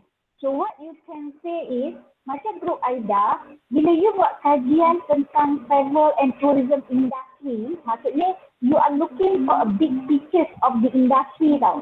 Therefore, kajian analisis you adalah bila you transcribe the data, okay, you dah pergi interview, you balik, you transcribe the data tu you akan analyze manually. So bila you analyze manually, you akan keluarkan dia panggil kategori ataupun theme tu tadi. That's why dia akan jadi open coding, SI coding and selective coding. So bila ada tiga benda ni dalam big pictures of travel and tourism industry ni, daripada semua travel agent yang you pergi interview, at the end of the day you kena kategorikan each of the element tu. Baru you dapat finding. But as for Alif group, you tak perlu nak buat categorize by as detailed as group AIDA because you are case study analysis. So bila you are case study analysis, you akan analyze one by one. First, you will analyze the transcribed data from the case study of Bugis. Okay, what are the main points? Apa yang akan jawab kepada objektif number 2 you? What is the potential ataupun the strategy that has been used by Parit Bugis. So you akan keluarkan 1, 2, 3, 4. Itu jawapan kepada you. Tapi untuk grup AIDA tadi, dalam data analysis tu, apa yang you cerita adalah how to answer the objective A, objektif 1, objektif 2 and objektif 3. Therefore, you punya data analysis must be in theme ataupun kategori. So So you kena keluarkan daripada semua travel agent yang ada yang you interview tu, apa potential dia. Jadi you kena keluarkan 1, 2, 3, 4. Ini adalah kategori analisis yang you dapat daripada semua travel agency. Objective number 2, benefit. Apa kategori-kategori yang you akan dapat. Number 3, so data analysis ni you have to focus on your objective. How to answer your objective. Right? You tak boleh nak cerita detail sangat. Saya pening nak dengar apa bla terlalu ni sangat. Orang tak akan nampak. That's why saya kata ramai orang tak expert dalam kualitatif. So, you kena goreng dengan cara yang cerdik supaya you nampak yang you memahami konsep of kualitatif. Boleh? Ni apa satu? Conclusion bila saya cakap terlalu simple sangatlah pula dia buat. We study focus on bla bla bla. So, buang ayat ni, you have to say that this study believe that by having a comparison, by study the comparison between homestay and kampung stay, then you relatekan balik how you are going to answer the problem statement itself. Okay, so ini the way that you have to conclude your presentation. Therefore, we believe, this study believe that blah blah blah blah blah. With that, thank you so much. Thank you for listening us. Thank you for giving us opportunity to present our ideas. If you have further discussion or if you have any questions or ideas to improve our thesis, you are most welcome. Jangan tanya, do you have any questions? Kau memang nak membunuh lah. Okay? Jangan tanya, do you have any question, Doctor? Jangan tanya soalan tu. Okay? Bila you present, you tanya, Doctor, if you have any ideas to improve our thesis, please most welcome. We are open for your advice or your comment. Okay? Bila you tanya, do you have any question? Memang aku tanya soalan lah. Kau tak boleh jawab, memang masak lah. Macam tu. Faham? Right? Jadi habis untuk kualitatif part, group Alif and group Aida. Do you have any question? Kalau you ada soalan, you simpan at the end of the presentation nanti, you reach out balik. Right? So sekarang saya nak fokus kepada kuantitatif tadi. So kuantitatif ni, bila kita komen dekat group ni, so dia terpakai kepada 3 group yang lain. Right? So which group nak start dulu? Nisha ke, Nabila ke, Syafiq?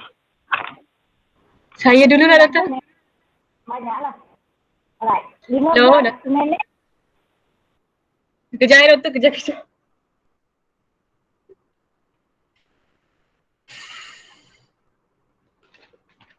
Okay. Doktor dengar tak? Suara saya jelas tak? Okay. Slide nampak kan?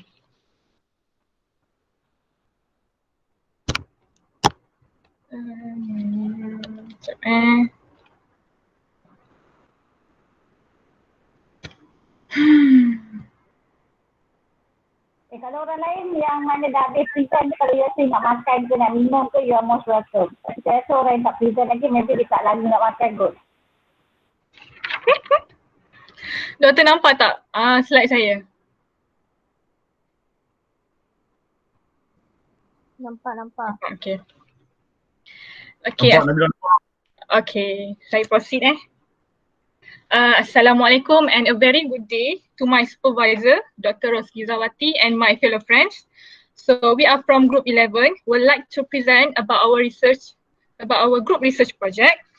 And the topic is the impact of social media on students' academic performance among higher education students in Malaysia. First, I would like to introduce my team members. Me, myself, Nabila binti Muhammad Syamsuddin, as a team leader, followed by Me, Natasha Nada binti Saleh, followed by Me, Norsada Tumira binti Badrul Syam, followed by and I'm Manjula Maniwanan. Alright, there are 3 chapters included, which are the first chapter is introduction, the second chapter is literature review, and the third chapter is methodology. In the beginning of the first chapter, there has been discussed in general about social media, and the study found that social media Social media is a website and applications that are adjusted to enable people to share content rapidly, efficiently, and actual time, and important tools in education sector.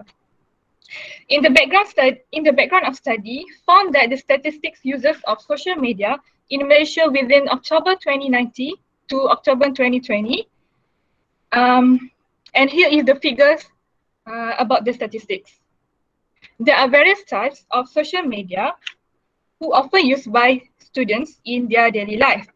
But then the study believed that the main social media platform using by students on academic purpose are Facebook, Twitter, WhatsApp, Google, and YouTube. As expected, the highest platform which is used by students in Malaysia is Facebook. Nadia, you may continue. Okay, I will continue with problem statement. First, students use social media can improve their knowledge and extensive communication. This situation when using social media for an assignment or their own learning after classes. Second, sometimes using of social media among students can give impact on time duration on academic performance. Studies has found that students spend their time like Facebook, Twitter, Instagram, with average students spend 58.5 minutes each day to scroll their newsfeed. Third, social media can reduce focus on student learning. This is because due to the addiction to social media. And fourth, students cannot be considerate or any face-to-face communication because students spend their time on social media platform are not able to communicate in person in effective manner. Okay, I will continue with our research objective and research question. Researchers want to find out the solution for problem statement that stated before. Therefore, we found the research objectives, which are to examine the impact of health addiction on student academic performance among higher education students in Malaysia.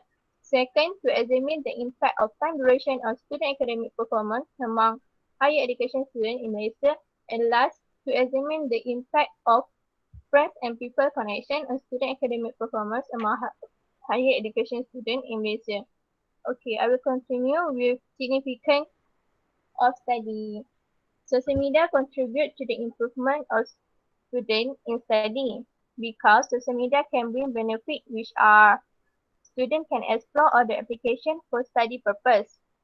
Second, where students connect with their lecturer and fellow friends through Google Meet, Facebook, and other platforms of social media for communication, discuss of study, study group, and others.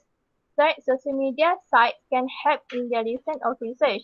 There are many platforms students use for searching information to gain their lesson and research. And fourth, make it easier for students to share ideas for different sources.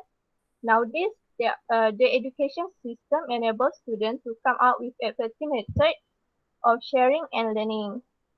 Okay, I will continue with definition of term.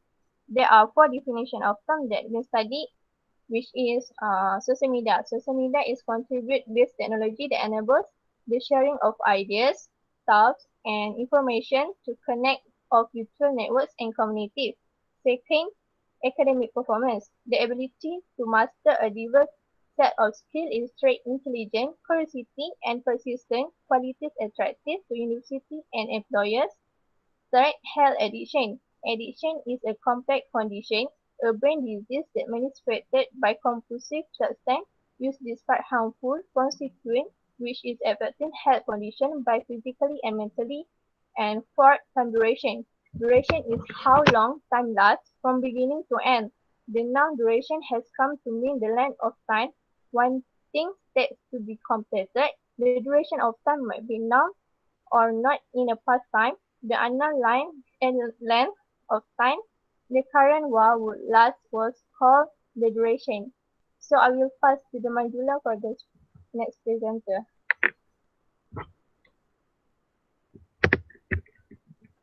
Thank you for the previous presenter, Ms. Natasha. And now I would like to continue with the chapter 2, which is literature review.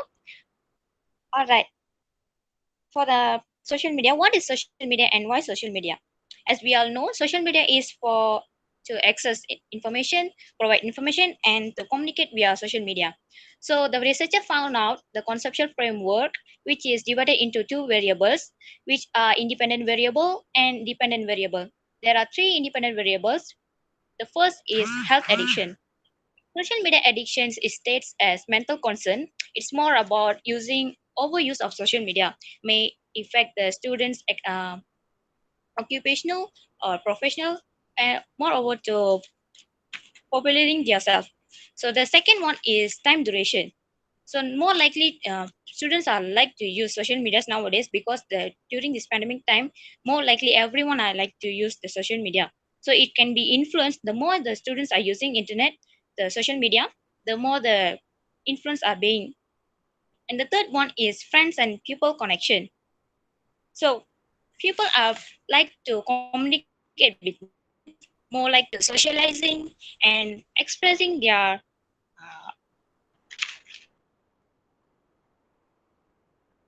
by posting themselves.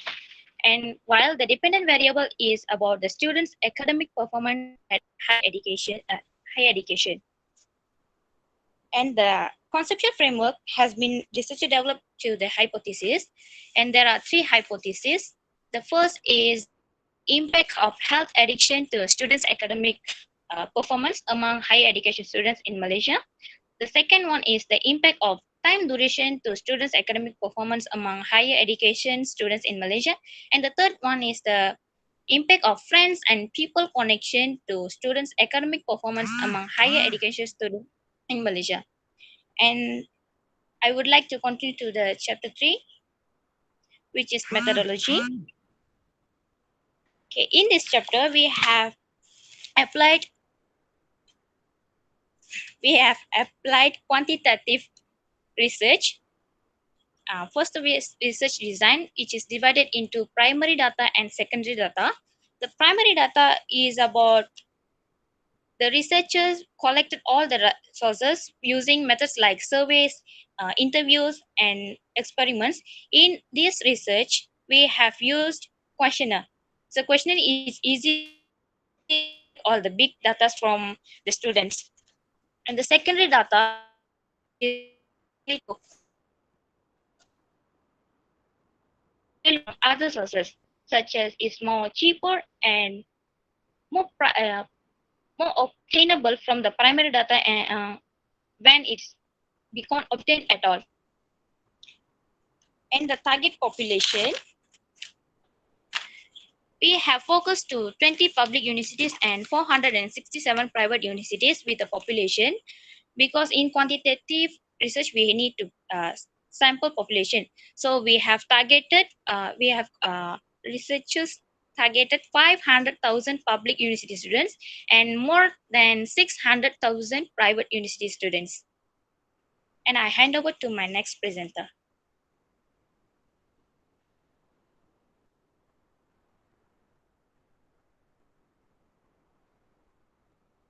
Mira?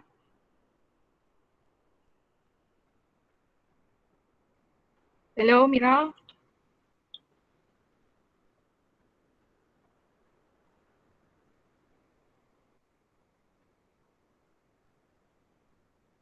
Mira terleft. Ada yang hilang kan? Mira Mira? terleft. Mira terleft. Yeah. Yeah, okay. So I will take her part. So for the sample size, the researcher will be select probability sampling techniques, which are simple random sampling. Okay, so in this sample size, we use formula for sample size is according to concurrence. Okay, so sampling method as we shows in the table, we took public universities and private universities. According to concurrence, we need to do 385 respondents. So and then we assume that 400 students will be answered for this questionnaire. Okay, for the data collections, there are two types of method on data collection, which is qualitative and quantitative. In the study, researcher will use quantitative, which is survey method. And then, Manju boleh tolong tak? Ya, boleh. Okay. I continue with the pilot test. Alright. From the data collection procedure, there are two types of methods that we have used. which is quantitative and quantitative. In this study, we have used the quantitative method from the pilot test.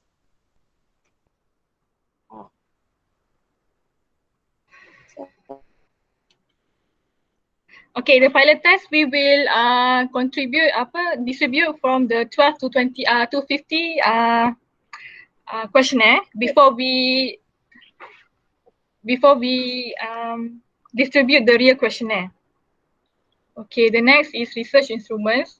The questionnaire consists of 3 parts, which is section A, section B, and section C. For the section A is demographic information. For the section B is our about dependent variable, and section C is for the independent variable. And the researcher will be use Likert scale. Each level has minimum 1 and maximum 5. 1 is for strongly disagree, 2 is disagree, 3 is moderate, 4 is agree, and 5 is strongly agree. And the reliability and validity is according to alpha coefficient range.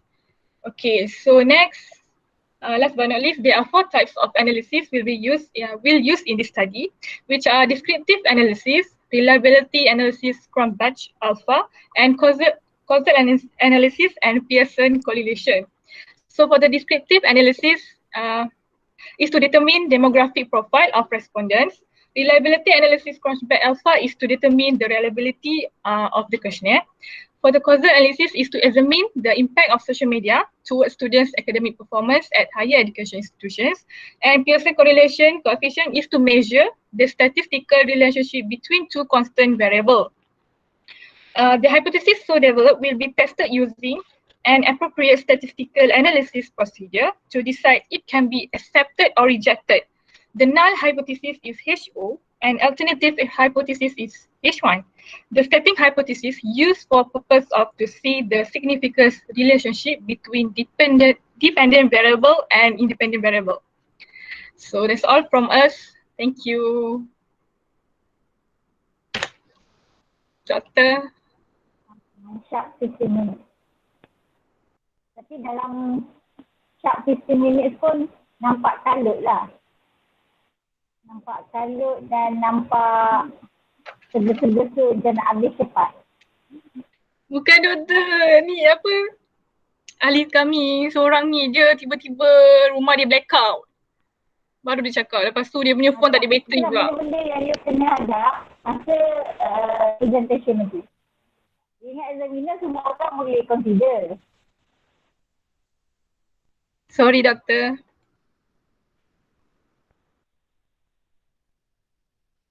Itulah masalah. Banyak sangat alasan ni. Saya nak cakap dengan you all, bukan grup you lah. Kelas pun sama. Kadang-kadang tu ramai sangat student bagi alasan, tak datang sebab line dia problem. Internet dia poor lah, apalah, tak boleh nak ni. Saya faham, maybe ada betul, ada di setengah tempat yang jadi macam tu.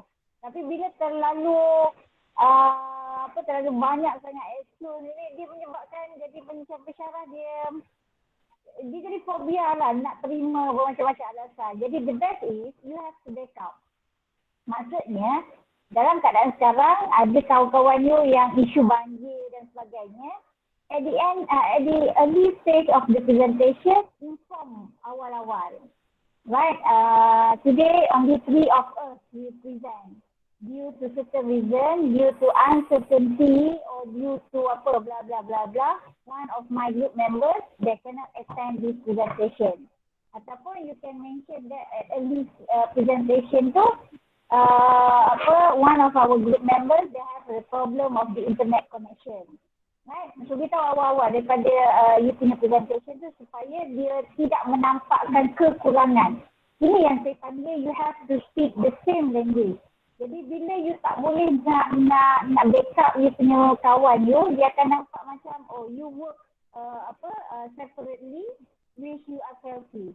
Okay, sebab you tak boleh nak backup. Jadi sekarang ni each group you kena backup each other. Kalau orang ni tak boleh nak cover ke apa ke jadi ke pada masa tu, you kena ada backup. Right? Itu satu benda. Okay. Satu benda, saya go very quick sebab saya nak dengar presentation lain. Tapi yang ini juga terpakai kepada grup Syafiq dengan nama apa tu, Nisha. Sebab saya tahu you mungkin tak sempat nak repair slide tu malam ni. But I hope that you can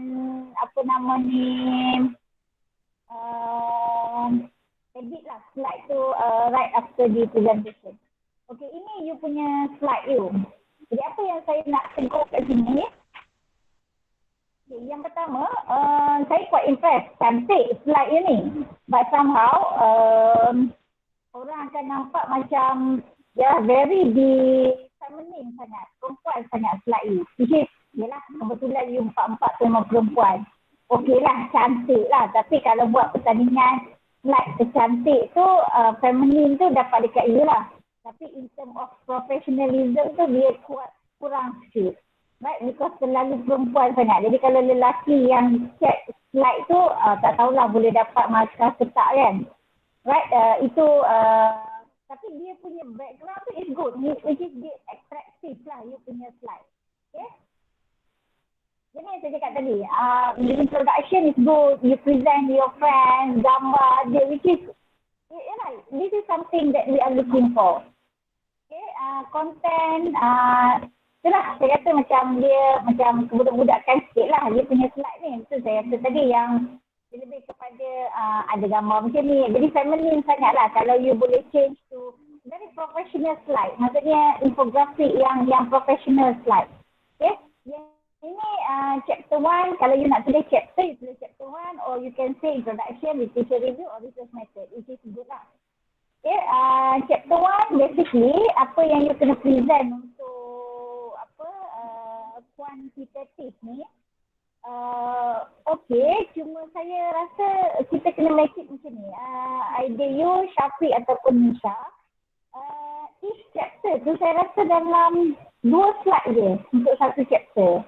Jadi untuk chapter 1 ni apa yang you perlu highlight adalah social media statistik which is dah ada kat sini.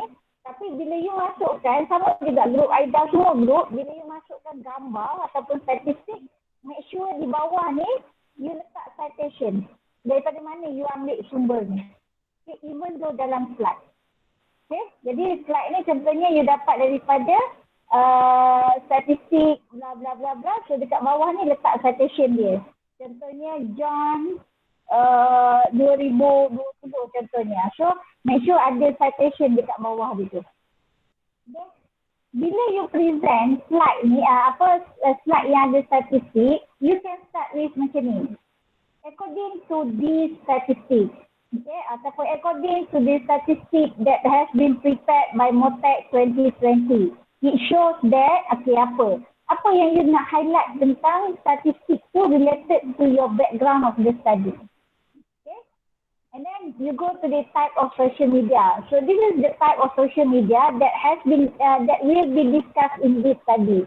Which by having a type of social media related to academic performance, we only focus on this social media. Even though they have a varieties of social media, but we are focusing by which author yang kata ini saja social media yang related to academic performance. So dalam pada you present, sometimes you can cite nama authors yang you pick dia punya point tu, supaya it makes your point tu very strong. Okay, strongly. Jadi orang akan percaya, this is the citation that you read from the previous article. Okay. Problem statement ni saya rasa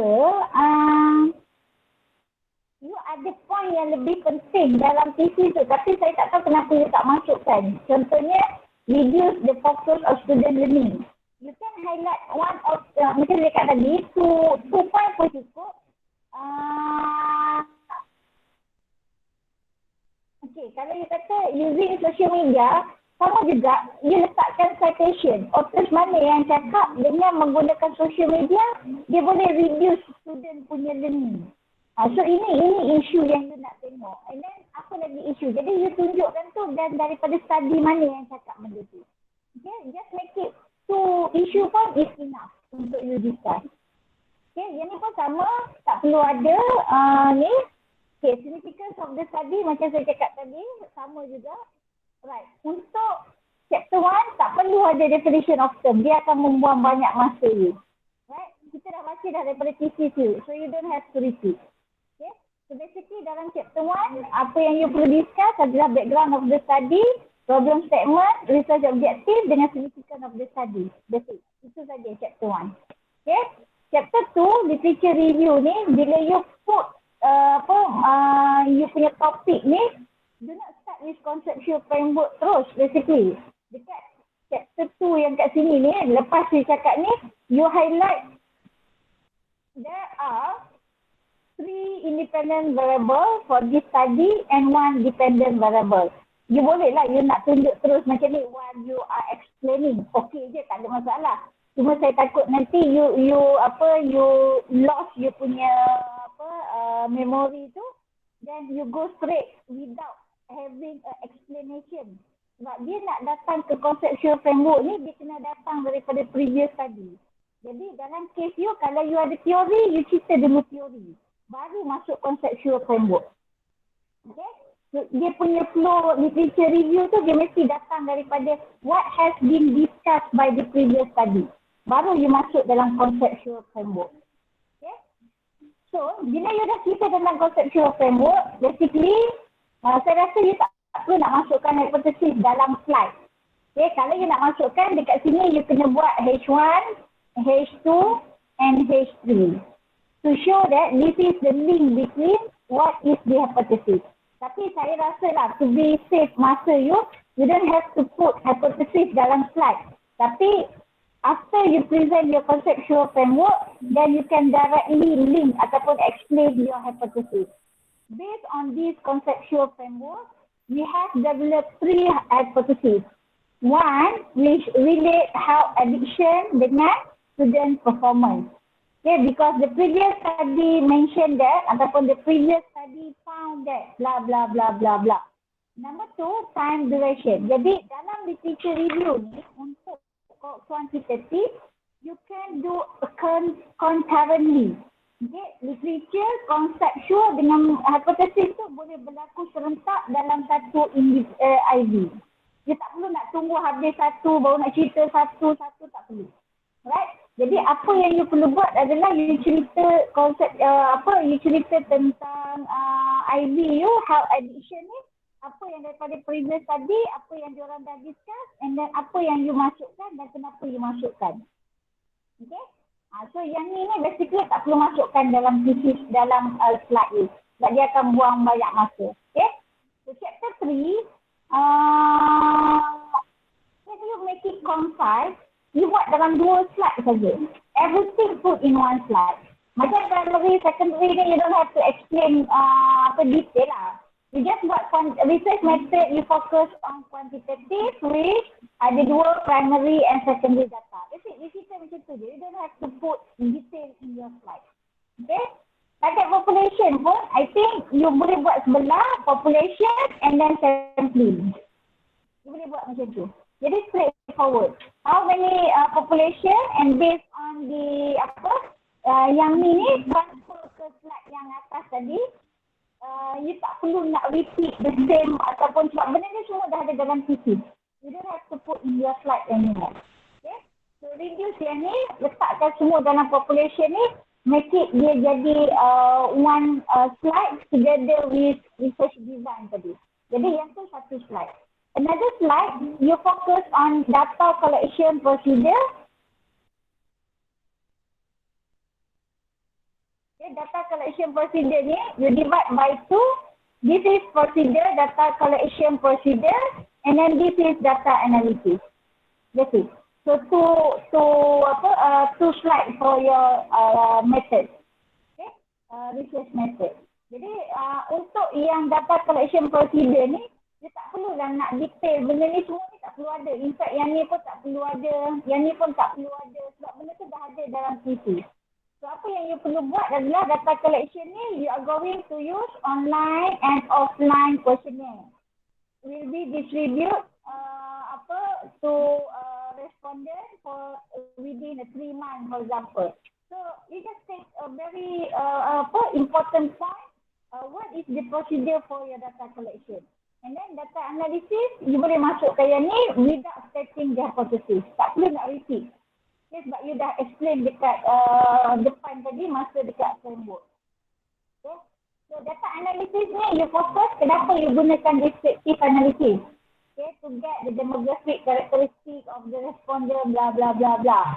Okay, reliability. Before you run first step apa yang you buat, of course you akan run reliability test dulu. Sama juga dengan grup Syafiq dengan grup Nisa. Whatever it is, dalam kuantitatif, you kena start dengan reliability analysis dulu.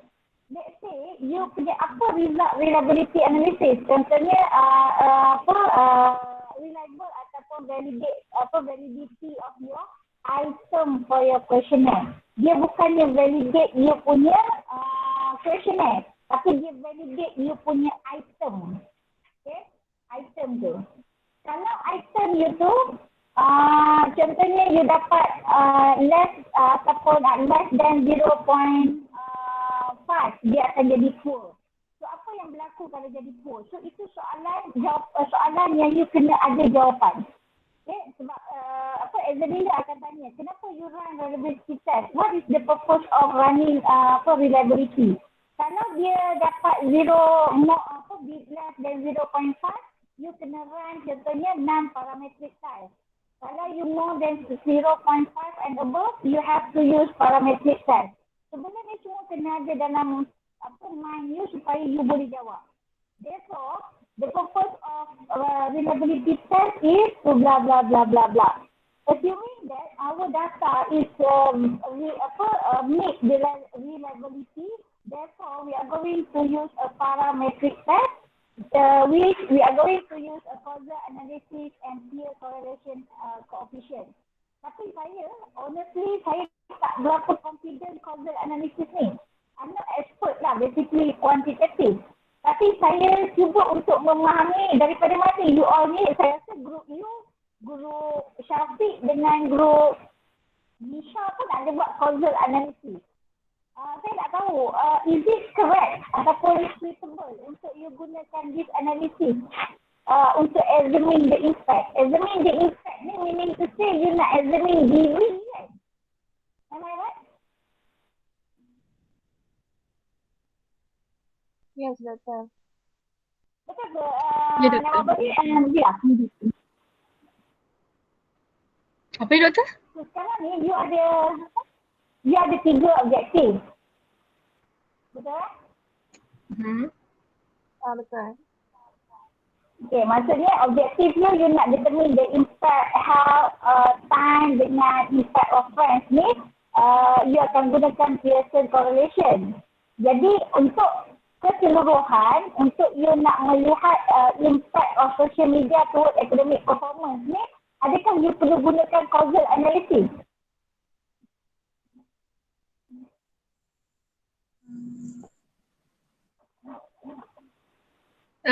Ya, doktor, ya. Kami Google, memang itu yang statement yang dikata. Maksudnya nak cari diri kena guna causal analysis? Ya. Okay. Jadi that's it. Kalau examiner tanya, you have to decide lah. Okay. On our training, based on our study, we believe that. But however, if you have any suggestion or any idea, we are most welcome. Right?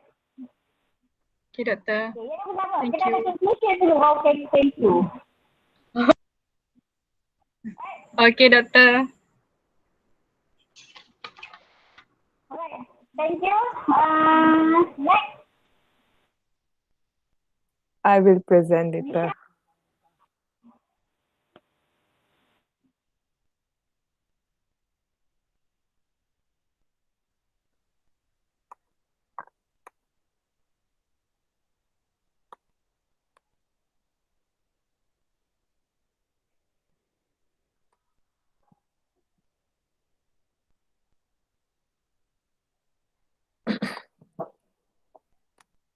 Good day, everyone. We are from Group 12 to present the topic about motivation factors that influence tourists to travel as backpackers in Malaysia. I am Nisha, and my group members is Abdul Rusman, Adlina, and Muhammad Haikal. So, next, this is our content for this topic. First, we would like to present about Chapter 1, presented by Adlina, Chapter 2 presented by Rusman, and Chapter 3 presented by Haikal, and conclusion I will conclude. So I will pass to Adlina to present. Thank you, Nisha. So first for Chapter 1 is about background of study. For background of study is about definition tourism industry, tourist, and the main of the study is backpacker. Tourism industry is also known as a travel industry that people traveling to other state or country for leisure, social, or business purpose. They also have several types such as health tourism, sport tourism, culture and heritage tourism, and business tourism. Next, for tourists, tourists can be defined as a person who travel from home for business and leisure for purpose for longer than a day but less than a year. They also have several types for tourists, such as adventure tourists, the eco tourist, gap year traveler, and backpacker. Next.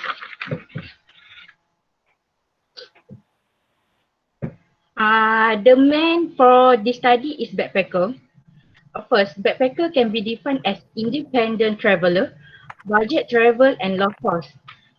In tourism industry, they also use the term of backpacker or backpacking. Typical for backpacker is around 20 years old and above. Other than that, backpacker also known as independent and flexibility to the itinerary. This is because they not really use the itinerary during the travel. Backpacker also love to explore something new, something new and different, such as destination and activity. Lastly, typical backpacker also prefer to choose B&B, which is bed and breakfast, as their choice during travel. Next, for problem statement, there are two issues, which is safety and health. First, about safety. To be a backpacker, they must always prepare and alert about safety or any issue will happen. This is because safety is very important for everyone during travel. Next is about health. Especially during this pandemic, backpacker is always move from one place to one place, so that they need always to wear the face mask, using sanitizer, and also must follow the SOP to avoid the virus COVID-19. Next is about significance of study. The backpacker is choosing for this study because the backpacker tourism has effect on destination reach ranging from economic, technological, social culture, and political benefit. Next, backpacker. Backpacker can contribute to the local economic development. This is because they generally purchase more locally produced goods and service than other categories of tourists. Next, we also have three objectives. First, to examine the relationship between push factors such as host site involvement, self-actualization, escape, recognition, volunteering or creating friendship, stimulation and autonomy with motivation to be backpacker traveler among tourists in Malaysia. The second objective is to examine the relationship between pull factors such as gastronomic experience, nature, low budget travel, famous site and attraction, and the last one is destination attribute with the motivation to be backpacker traveler among tourists in Malaysia. And the last objective is to determine the most factor that influence tourists motivation tourists to be backpacker traveler in Malaysia. Next, we pass to the next presenter. For chapter 2, I'm going to explain about literature review. And for chapter 2, we will discuss about the topic that is motivation factors that influence tourists to travel as backpackers. And also in this chapter, we're going to focus on the dependent variables and independent variable that consist of pull and push factors. Next.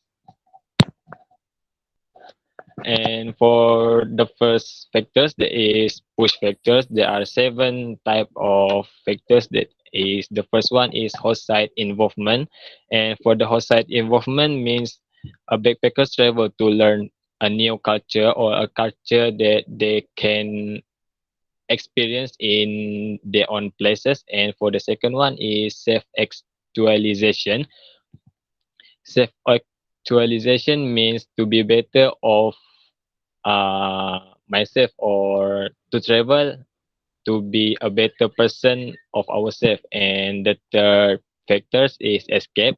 Escape means a person travel to avoid, or also and also uh, to get rest and get rid of their own daily routine like work or schools. And for the fourth factor is recognition. A person travels so they will be known by the others as backpackers. And next one is volunteering or creating friendship. For these factors, a traveler or a backpacker travel to help others in the other places and also to make friends with the other. And for the sixth one is stimulation. For stimulation is a person travel to have an experience. For example, to get to have experience by doing some activities that can be do in the current places. And the last factor for push factor is autonomy. For autonomy is a person to travel so they can be more independent of themselves and also to have fun in their traveling. And for the pull factor, the first pull factor is gastronomic experience. Gastronomic experience means for a person wanted to test a food from the other culture. And the next one is nature. And nature means a person wanted to travel so they can feel or they can experience a nature from the other places. And the third factor for pull factor is low budget travel. Since backpackers is a traveling with a low budget, that is why there are travelers wanted to do a backpacking so they can travel with a low budget travel. And next one is famous sites and attraction. Traveler wanted to travel at the places that are famous and also known by the the community or around the world. And the last factor is destination attributes. For destination attributes is traveler wanted to experience places that different from their place, like a different attitude or different ecology zone. And for the next one, the next slide, the motivation theory. And for motivation theory, we are choose travel career pattern or TCP theory, because TCP is a theory that suggests travelers progress up the ladder travel motivation as the increasing in experience. And we also use this theory because most of our theory or most of our factors are used in the TCP theory. And for conceptual framework, as we can see in the slide, there are two factors, that is push factors and pull factors. And for our DV, motivation factors to be a backpacker traveler in Malaysia.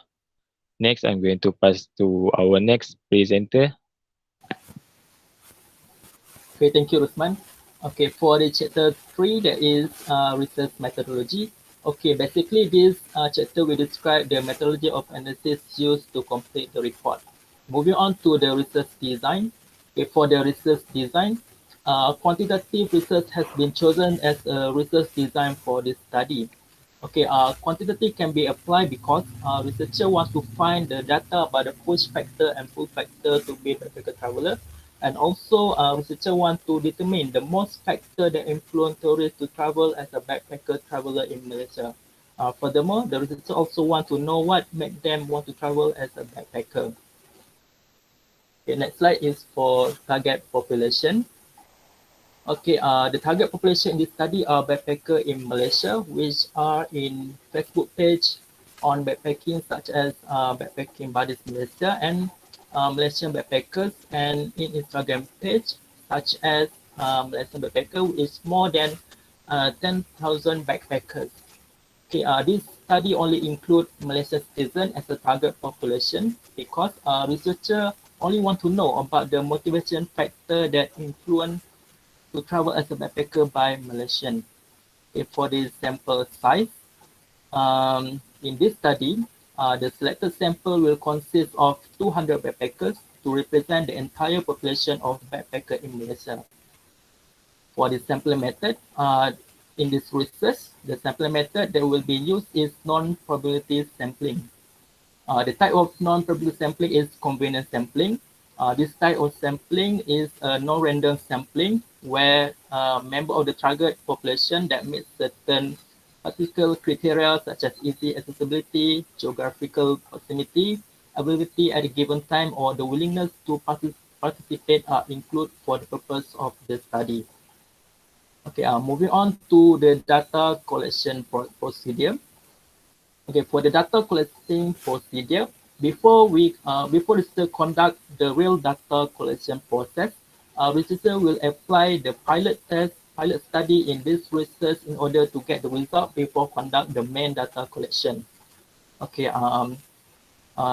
this is because why researcher choose to do the pilot study is because it might give an advance warning about where the main research project could fail or whether the research protocol may be not followed. The number of respondents preferable for this pilot test are 20 respondents. The pilot test will be conducted in the month of January until February 2031 before the real process of data collection. Okay, for the procedure for distributing questionnaire, the questionnaire will be used in this study in order to get the data from the respondent. The self-administration online questionnaire created using Google Form is included with 31 motivation items that obtained from the previous study on motivation of backpacking. So the link of the online survey was spread to respondents through a few electronic channels such as Facebook page and Instagram page. The total number of respondents will be collected in this questionnaire more than 290 in order to get the exact number of respondents. There is 200 respondents. This is because assuming the 30% of the respondent questionnaire may be mistake in answering the question or missing answer, and many more possible that will happen when answering the questionnaire. Okay, moving on to the research instrument. Okay, for the research instrument, the questionnaire will be used in this research instrument. The questionnaire also provided by using Google Form to collect data information from respondents. So basically, this questionnaire will divide into 3 sections: that's section A, section B, and section C. For the section A, will be divided into 2 parts. That is section A1 that will for the demographic segment, and section A2 will we collect about their traveling pattern. So we are collecting the traveling pattern in this questionnaire. It is to know the preference pattern of the traveler and get the detailed information about the respondent when they travel as a backpacker. For the section B, it's related with the independent variable, which is push and pull factor. Meanwhile, the section C will related with the dependent variable in the study, that is motivation factor to be a backpacker. And this questionnaire each of the section, such as section A, the researcher used the nominal scale to get information, and for the section B and section C, researcher will use a linked scale. For the data analysis, we'll pass to Nisha to explain about the data analysis and conclusion. Thank you, Haikal. So for data analysis, we will use statistical package for the social science, SPSS, reliability test, and Pearson correlation coefficient. So SPSS is to analyze the collected data. It is a user-friendly software, and reliability test is which used as an indicator of measures internal consistency, which internal consistency represent this test. And Pearson correlation coefficient will be used can measure the sentence of the linear relationship between independent variable and dependent variable. And conclusion, the backpacker has been viewed socialized as quite an unusual element of travel and quite different from the standard for leisure travel. And in this study, examine the motivation factors that influence tourists to travel as a backpacker. And that's all from us. Thank you. Okay, Nisha. You take almost 20 minutes lah, right?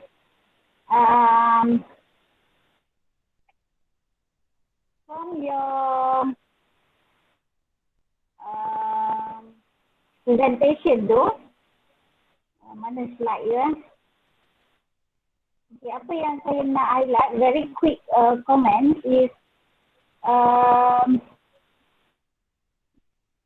introduction, start dengan introduction, mana slide, mana.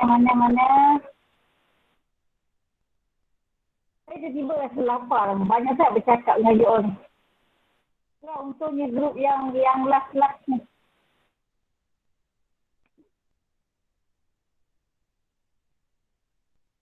Okay,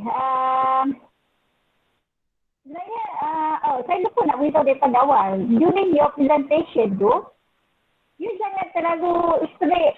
Macam sekarang, maybe saya guna laptop saya boleh touch screen. Jadi saya boleh conteng lah. Which is, saya buat macam ni dan saya boleh conteng. For your presentation pun, basically, you boleh je nak conteng slide you ke, you nak buat apa-apa ke. Maksudnya, it belongs to you tau.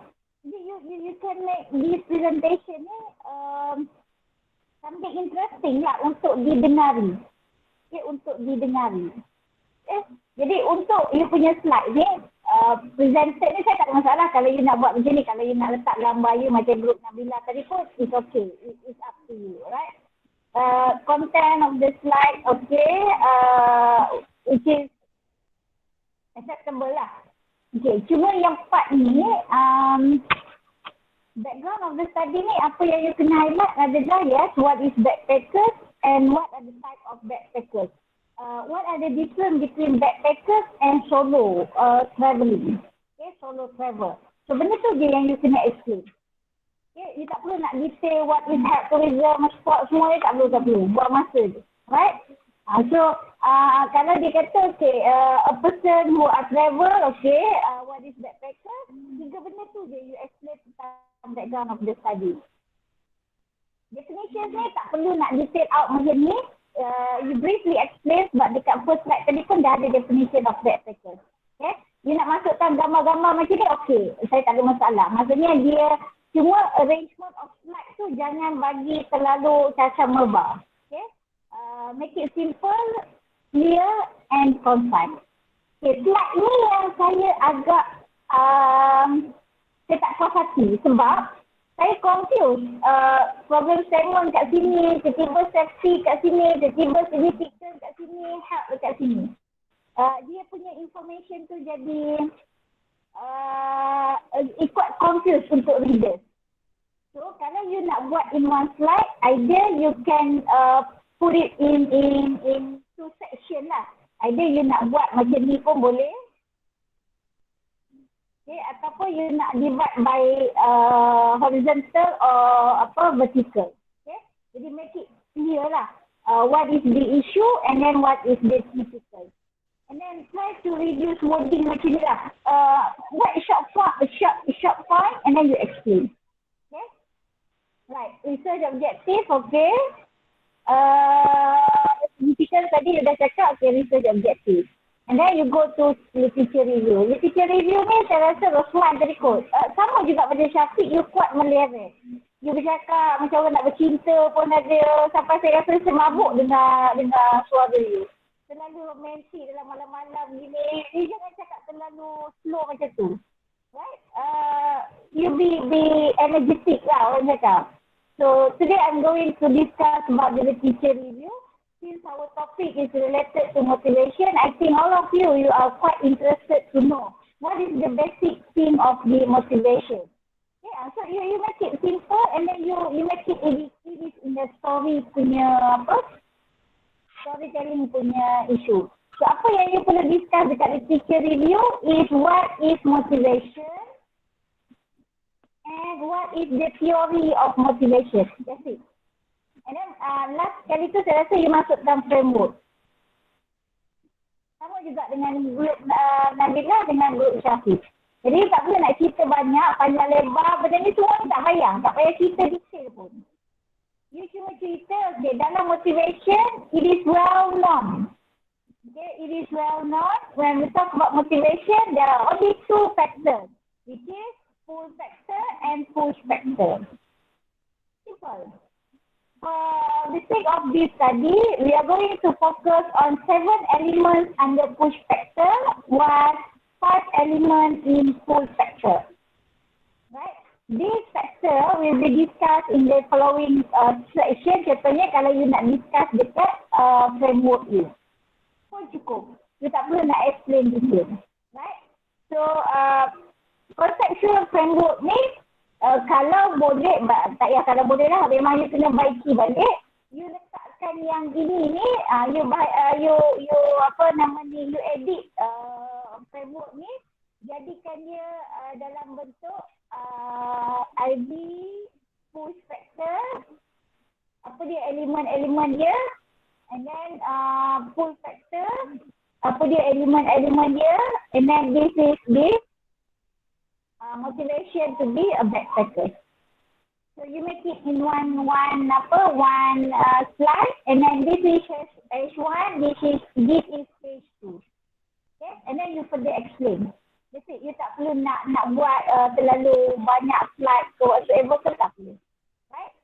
Then you go straight to the chapter 3. Okay, so chapter 3 pun sama macam Nabila tadi, make it into 2 slide saja.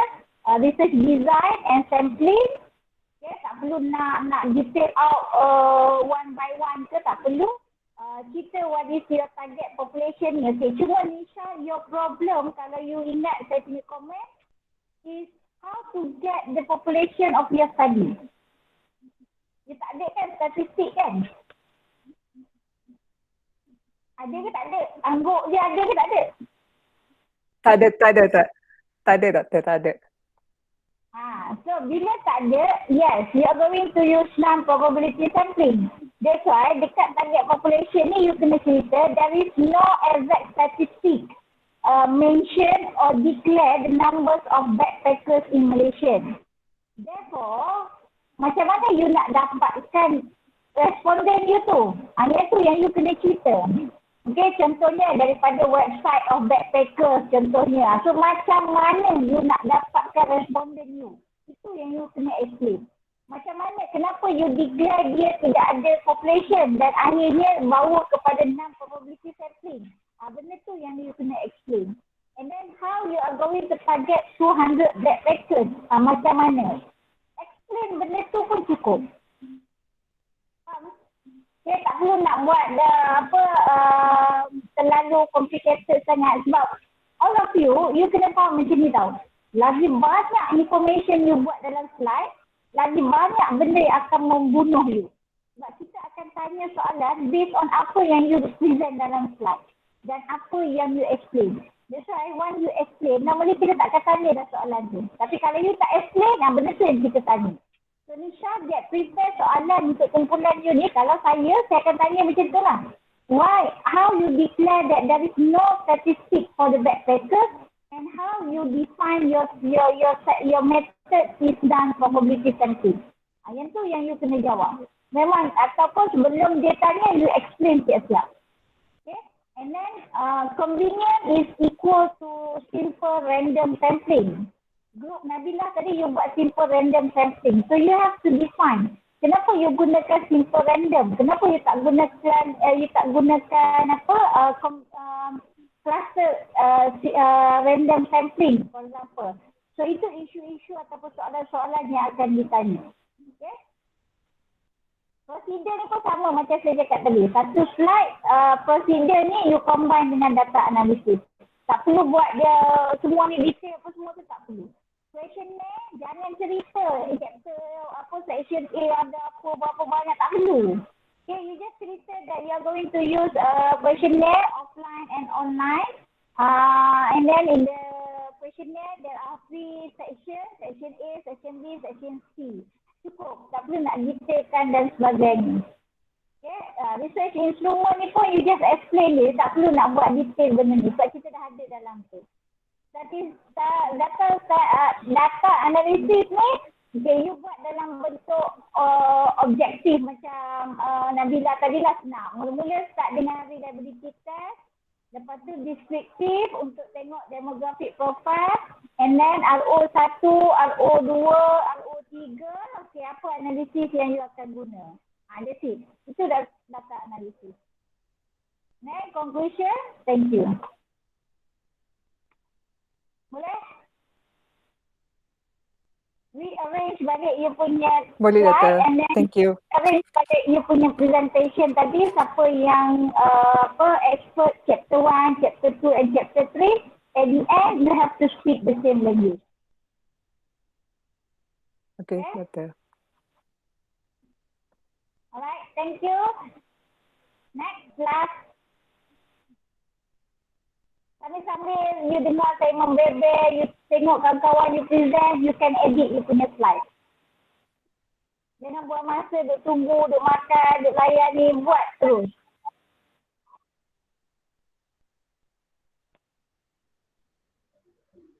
Boleh start, Doktor? Silakan. Okay, sat nak.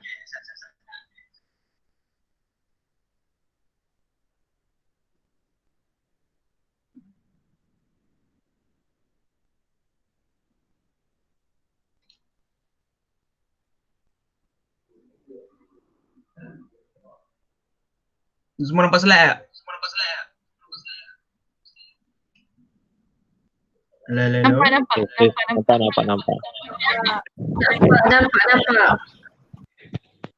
Okay. Nampak. Okay, Assalamualaikum warahmatullahi wabarakatuh and very good evening. Okay. Thank you to my supervisor, Dr. Rasulzawati binti Cik Aziz, and to my fellow members. Okay. The main topic that I want to discuss is in the presentation is the impact of ecotourism development towards the quality of life as perceived by local communities at National Forest Park, Malaysia.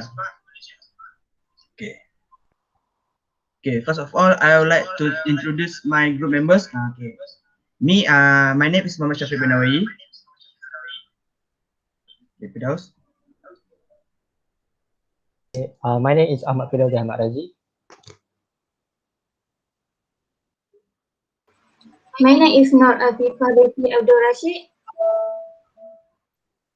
And I'm Bhagishri Segar. Okay, this is our table of content.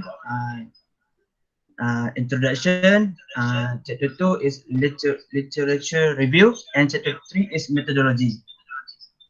Okay, now we jump into the chapter 1, introduction. Okay, for the background of the study, ecotourism can define by responsible travel is a natural area that conserve the environment, sustain the well-being of the local people. Okay, ecotourism that mean different thing to the different people, but the general term is natural natural based adventure, self adventure and cultural tourism. Okay, as we can see in this table, okay, this table shows that the total of foreigner tourists in come to Malaysia in 2019. The total of the foreigner tourists are 20 millions of people, and in 2020 they just have total foreigner tourists 4 million only. This show that they have a decrease, which is 36.18%. Okay, now I would like to pass to next presenter. Thank you, Shafiq. I will talk about the problem statement. The changes in the culture of local people influenced by the visitors, continued contact between the local residents and the visitors of the national forest parks will also bring a gradual change in the culture. This will bring changes in the culture of the local community, which gives impact on the social. The increase in the pollution level, also considered as a problem statement. Pollution such as noise pollution, air pollution, land pollution, and water pollution may caused by the visits to the national forest park. For example, people nowadays don't mind throwing waste into a river or just while walking, and this might be the only negative impact of the visitors to the national park. The next will be the importance of maintaining the ecosystem is being neglected as money has become the major focus. Visiting to national park benefits the economic, but it is also important to ensure in preserving the ecosystem rather than just focusing more on how to increase the profit. And some of the flora and fauna are being harmed. Visitors to the national forest park are attracted by the environment and also the flora and fauna there, but some people are harming them, like disturbing them not only by purpose but also without their knowledge. I will pass to the next presenter, Afifa. Okay, thank you, Tushri. Okay, I will focus on research objective only. Okay, we have three research objective, which is to examine the economic impact of ecotourism development toward quality of life as per service by local community and national forest park. Objective number 2 is to examine the social impact of the ecotourism development toward the quality of life as per service by local community and national forest park. And the last objective is to examine the environment impact of ecotourism development toward the quality of life as specified by local community at national forest park. Okay, I will pass to Firdaus for the next slide. Okay, thank you, FIFA. Okay, for my part is significance of the study. The importance of government, according to National Ecotourism Plan 2016 until 2025, established by MOTET, the plan presented emphasized five main focus, namely investment in ecotourism, synergy between ecotourism and conservation, tourism concession in ecotourism sites, ecotourism marketing, and ecotourism product development, and lastly is destination management. This will contribute a huge income to the country. Okay, we focus on tourism concession in ecotourism sites. This strategy is introducing a protocol for ecotourism creation that enhance the quality of the tourist experience in national park as well as ensure sustainable financing. This study provided high quality and responsive visitor services compatible with conservation as well as create a sustainable financing system to facilitate the management of tourism in national park. We come up with chapter 2, the literature review. Okay, next slide. Okay, for the impact of ecotourism development.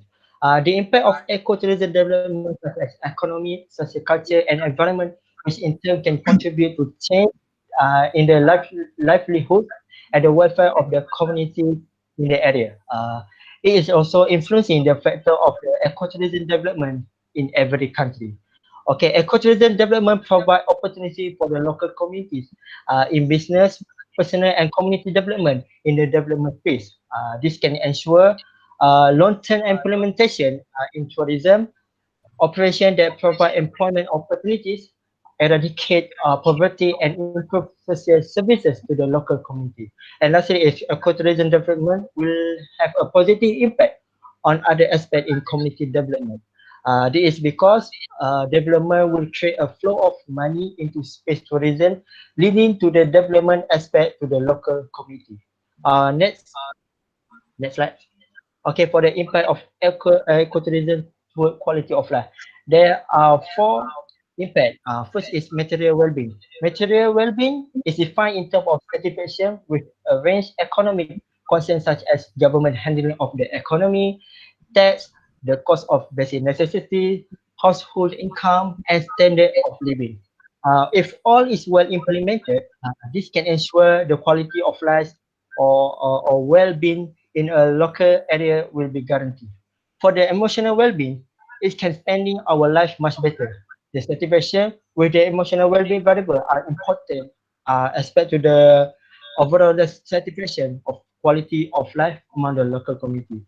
Third, the community well-being. The community well-being captures the individual satisfaction towards the public services and recreation facility provided as part of tourism initiative in the local community. And lastly is health well-being.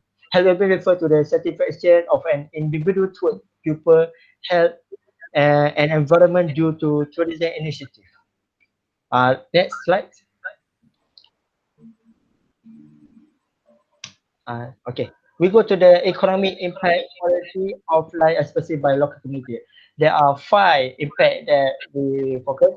First impact is economy can significantly improve living standard.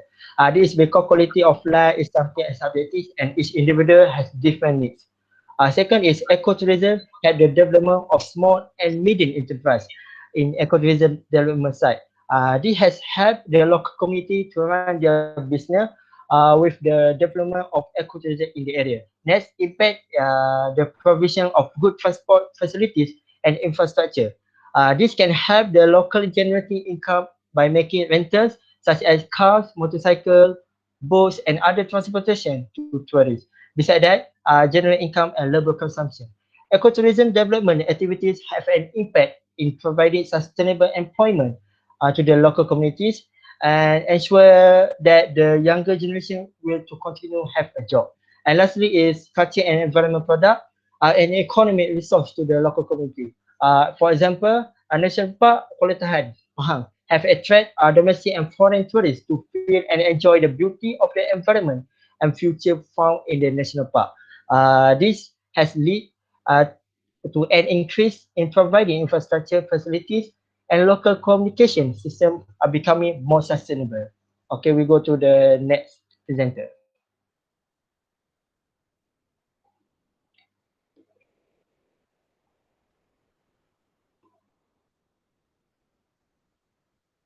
I will pass for Shafiq.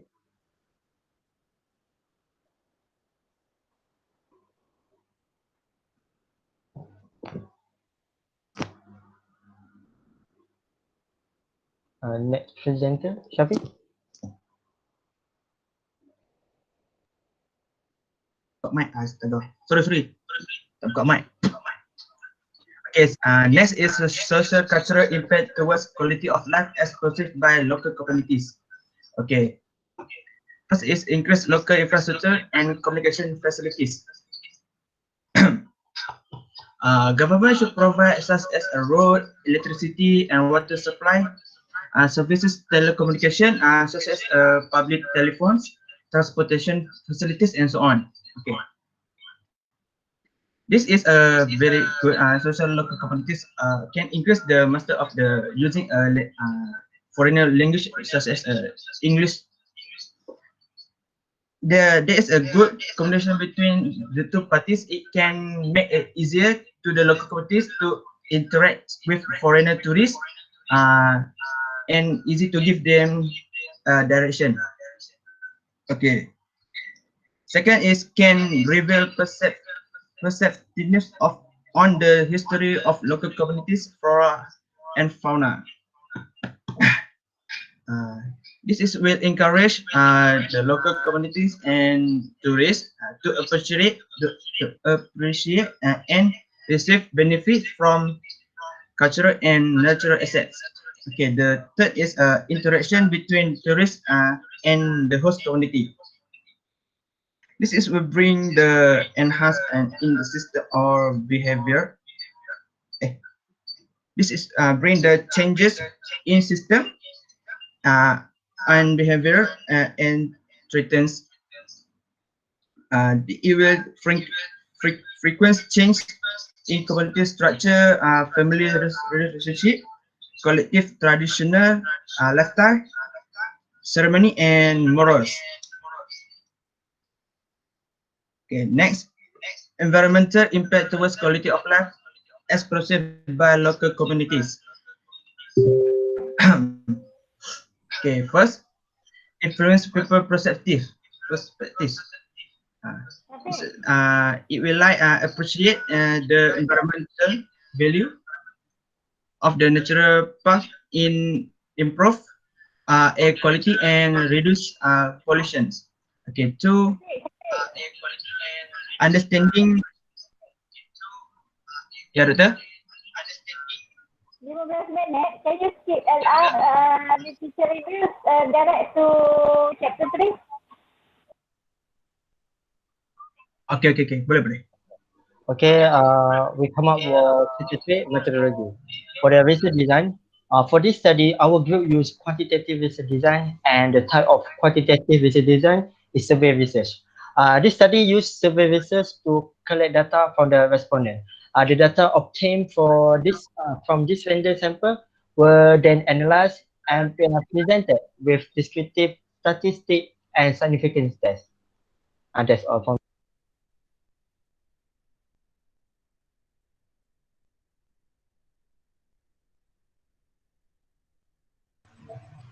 Okay, for the population, we choose 2 villages for each national forest park, which is Kampung Teresi and Kampung Kuala Tahan Seberang in National Forest Park Kuala Tahan, and Kampung Pasir Linggi and Kampung Kuala Ko in National Forest Park Kuala Ko, which is in National Forest Park Kuala Tahan have a 64 population with 6 houses. Kampung Kuala Tahan Seberang have a 305 population with 56 houses, while in the Kampung Pasir Linggi have a 500 population with 150 houses, and Kampung Kuala Ko have a 304 with 74 houses, which if all the population is 1,170. So the sample size will be 286, which is head of houses for each village. Okay, I will pass the next slide to Sri. To Shafiq. Okay, for the next slide is sampling method. Okay, this study we use the cluster sampling for our study. Okay, the cluster sampling that we have been chosen because they they have two places, local community villages at Kuala Tahan and Kuala Ko. At the National Forest Park, they have four villages, which is Kampung Terese, Kampung Kuala Tahan Seberang at Kuala Tahan, and Kampung Pasir Linggih and Kampung Kuala Ko at Kuala Ko. Okay. As we know,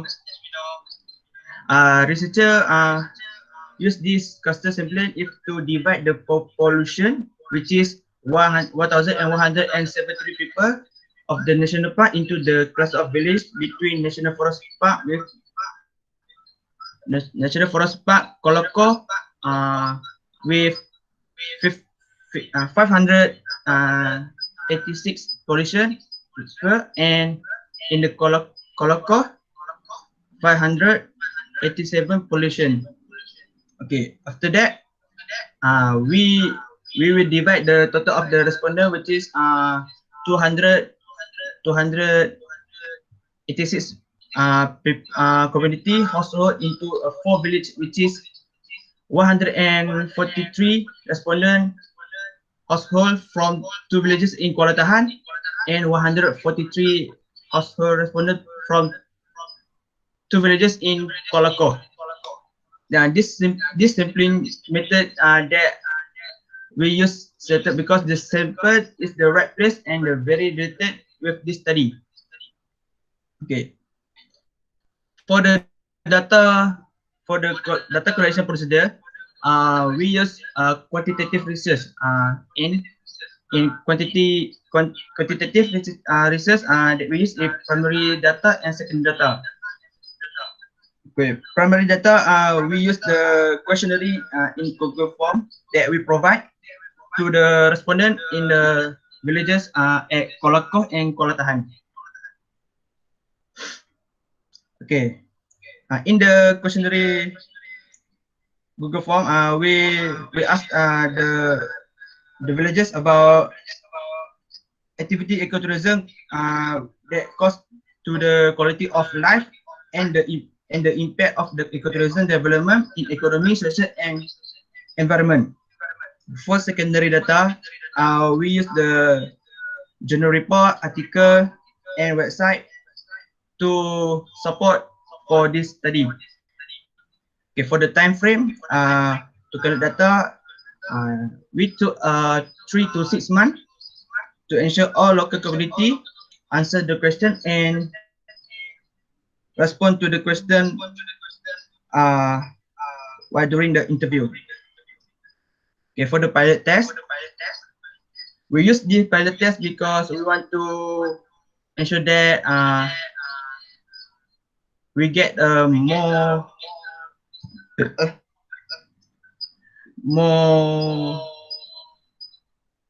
Okay, sorry. We use the pilot test is to research the conduct of the research study. Okay. We use this pilot test to approach the respondent in the small quantities before to conduct the main topic of the study. We provide 30 questionnaire respond to the respondent for answer all the question about the impact of the ecotourism activity in the National Forest Park. From this method, we can provide question. Sorry, I have to stop your presentation. It's okay, Doctor. Thank you. Okay. Basically, Shafiq, there is only one problem about your first group presentation because you take more than 20 minutes. Okay, you start 10:30, now it's 10:50, so it's about 25 minutes. Okay, so right after this, I hope that you can practice. So try to shorten up you punya presentation punya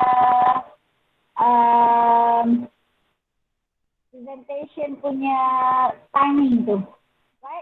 supaya you tak go more than the time given to you, right?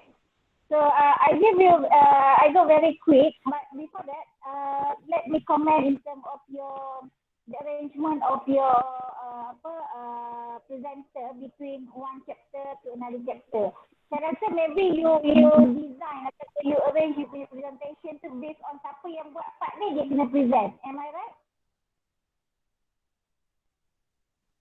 Yes, Doktor. So therefore, saya tak nak dia jadi macam tu. That's why chapter one, you cakap sikit, lepas tu siapa nama tu kawan you yang lain cakap. Fidaus cakap contohnya. Lepas tu orang lain. Lepas tu dia jadi tak synchronize macam tu. So therefore, you need to rearrange balik supaya only one person speak for one chapter. Jadi dia akan lebih clear. Either you buat ke you tak buat ke, all of you kena faham each of the chapter. Okay? Jangan pisahkan ataupun jangan buat, okay, kau buat part ni kau present, kau buat part ni kau present. No. Saya dah remind banyak kali. Semua group pun kalau you buat macam tu, you tak akan nampak synchronize dan you tak akan menampakkan cooperation among your group members. Okay? So for your slide, basically this one is good the way that you introduce yourself. Table of content ni maybe in terms of design lah. Benda ni ni kan design.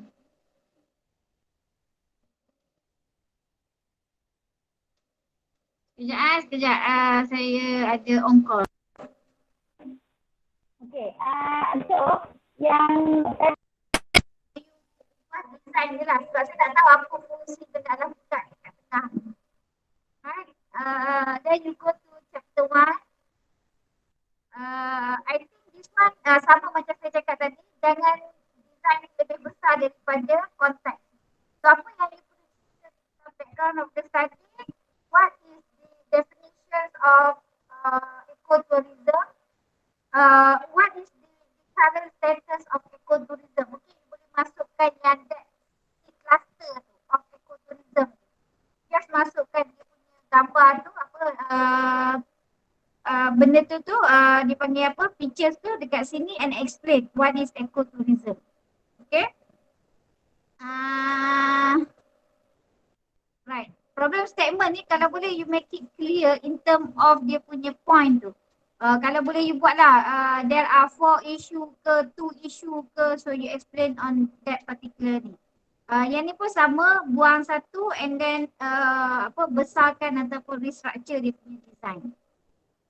This one is good where you have to explain about the National Ecotourism Plan. Kenapa benda ni penting? So you masuk ataupun this study will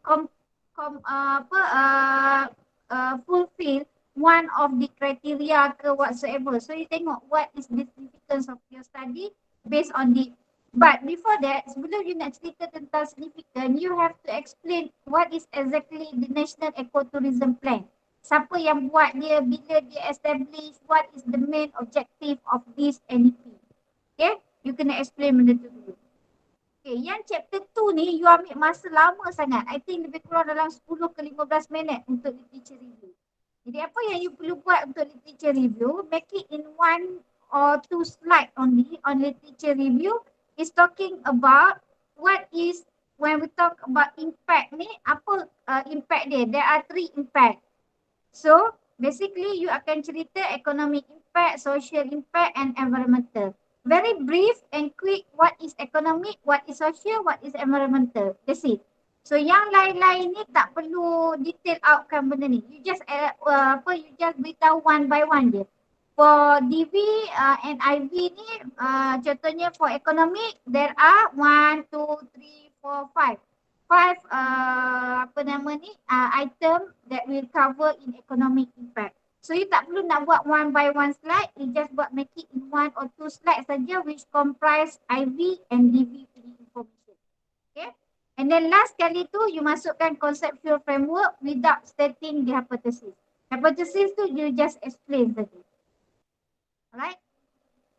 Chapter 3 ni sama macam group Nisha tadi, macam saya explain, make it in one or two slide only. Reduce you punya explanation terlalu panjang. That's why you take more than 25 minutes for your presentation. Okay, dia jadi macam yang terlalu meleret dan akhirnya orang akan jadi hilang fokus dekat you punya presentation. Yang ni bagus, that's it. Yang ni population, yang ni sampling. So you just explain yang tu je, so tak perlu nak explain apa benda-benda ni, tak payah. Tak perlu nak tulis, tapi kalau you nak explain, you just explain secara brief saja. Okay, yang sampling ni tak perlu letak kat sini, tapi you letak dekat sini terus. So which, kenapa you kata you buat secara cluster, so you explain dekat sini terus when we talk about population and sampling. Okay, so yang ni you buat data collection and data analysis in one slide. Research instrument ni you tak perlu nak letak slide, cuma you just explain je. Sama juga macam tadi, you use a questionnaire which will be distributed online or offline. Tapi basically in your study, saya rasa you are most probably go for offline. Okay, you have to go for field work and then distribute the questionnaire face to face. Since there are the villages, so they cannot access the internet and etc. So the best way is to give or to apply the offline punya questionnaire, right? So there are 3 parts of the questionnaire, A, B, C, D. That's it. Tak perlu panjang-panjang, right? Make it simple. So data analysis, yes, you have the reliability test. Kenapa you buat descriptive and how you are going to get the Pearson correlation. That's it. So the objective of Pearson adalah to get your hypothesis. So apa yang you expect dan apa H0 and H1 analysis, hypothesis. Okay, so that's it. Jadi overall, Syafiq, bila you buat slide nanti, you make it compressed, simple, and then you make practice up to 15 minutes ataupun 20 minutes je, not more than that. Okay, rearrange balik you punya tu, sebab pertukaran antara one presenter to another presenter, it take time. And in fact, dia dah lose kita punya fokus. Baru dia nak dengar suara Fida, tiba-tiba dah tukar. So dia buat kita jadi macam yang hilang point benda yang you nak sampaikan. Alright, so rearrange balik benda tu. Okay, Doktor. Ada tambah slide conclusion and then tambah slide thank you or end of your presentation. Okay, jangan buat dia jadi end up macam tu. Alright, Doktor. Terima kasih, Doktor. So overall, saya buka untuk any question. Kalau you nak tanya apa-apa daripada from group 1 sampai group akhir. Saya tak tahulah group Aida ni ada lagi ke tak ke, Alif semua dah mamai ke whatsoever. Saya maintain jam. Ada, Doktor. 8 malam Ada, Doktor. sampai pukul 11. Kalau you all tak fokus juga, saya tak tahulah nak cakap apa. This is the best yang saya boleh buat untuk you all. And then the rest is up to you. You all yang akan menentukan. Macam saya selalu cakap dengan student, you we won't deduct your mark except you are the one who make or who create or decide a mark for yourself. Okay, jadi hari ni this is my effort to make sure that you can at least you have the idea on how to present, make yourself practice, and you are the one who decide either you get A, B, C or you fail in your PPTA. Right, most probably you takkan fail because you dah submit. Tapi apa yang membuatkan result you berbeza adalah the way that you present your thesis as well as you punya presentation tu nanti. Right? And last but not least, please make sure you get prepared semua soalan-soalan yang akan ditanya. Right from chapter 1 sampai ke chapter 3.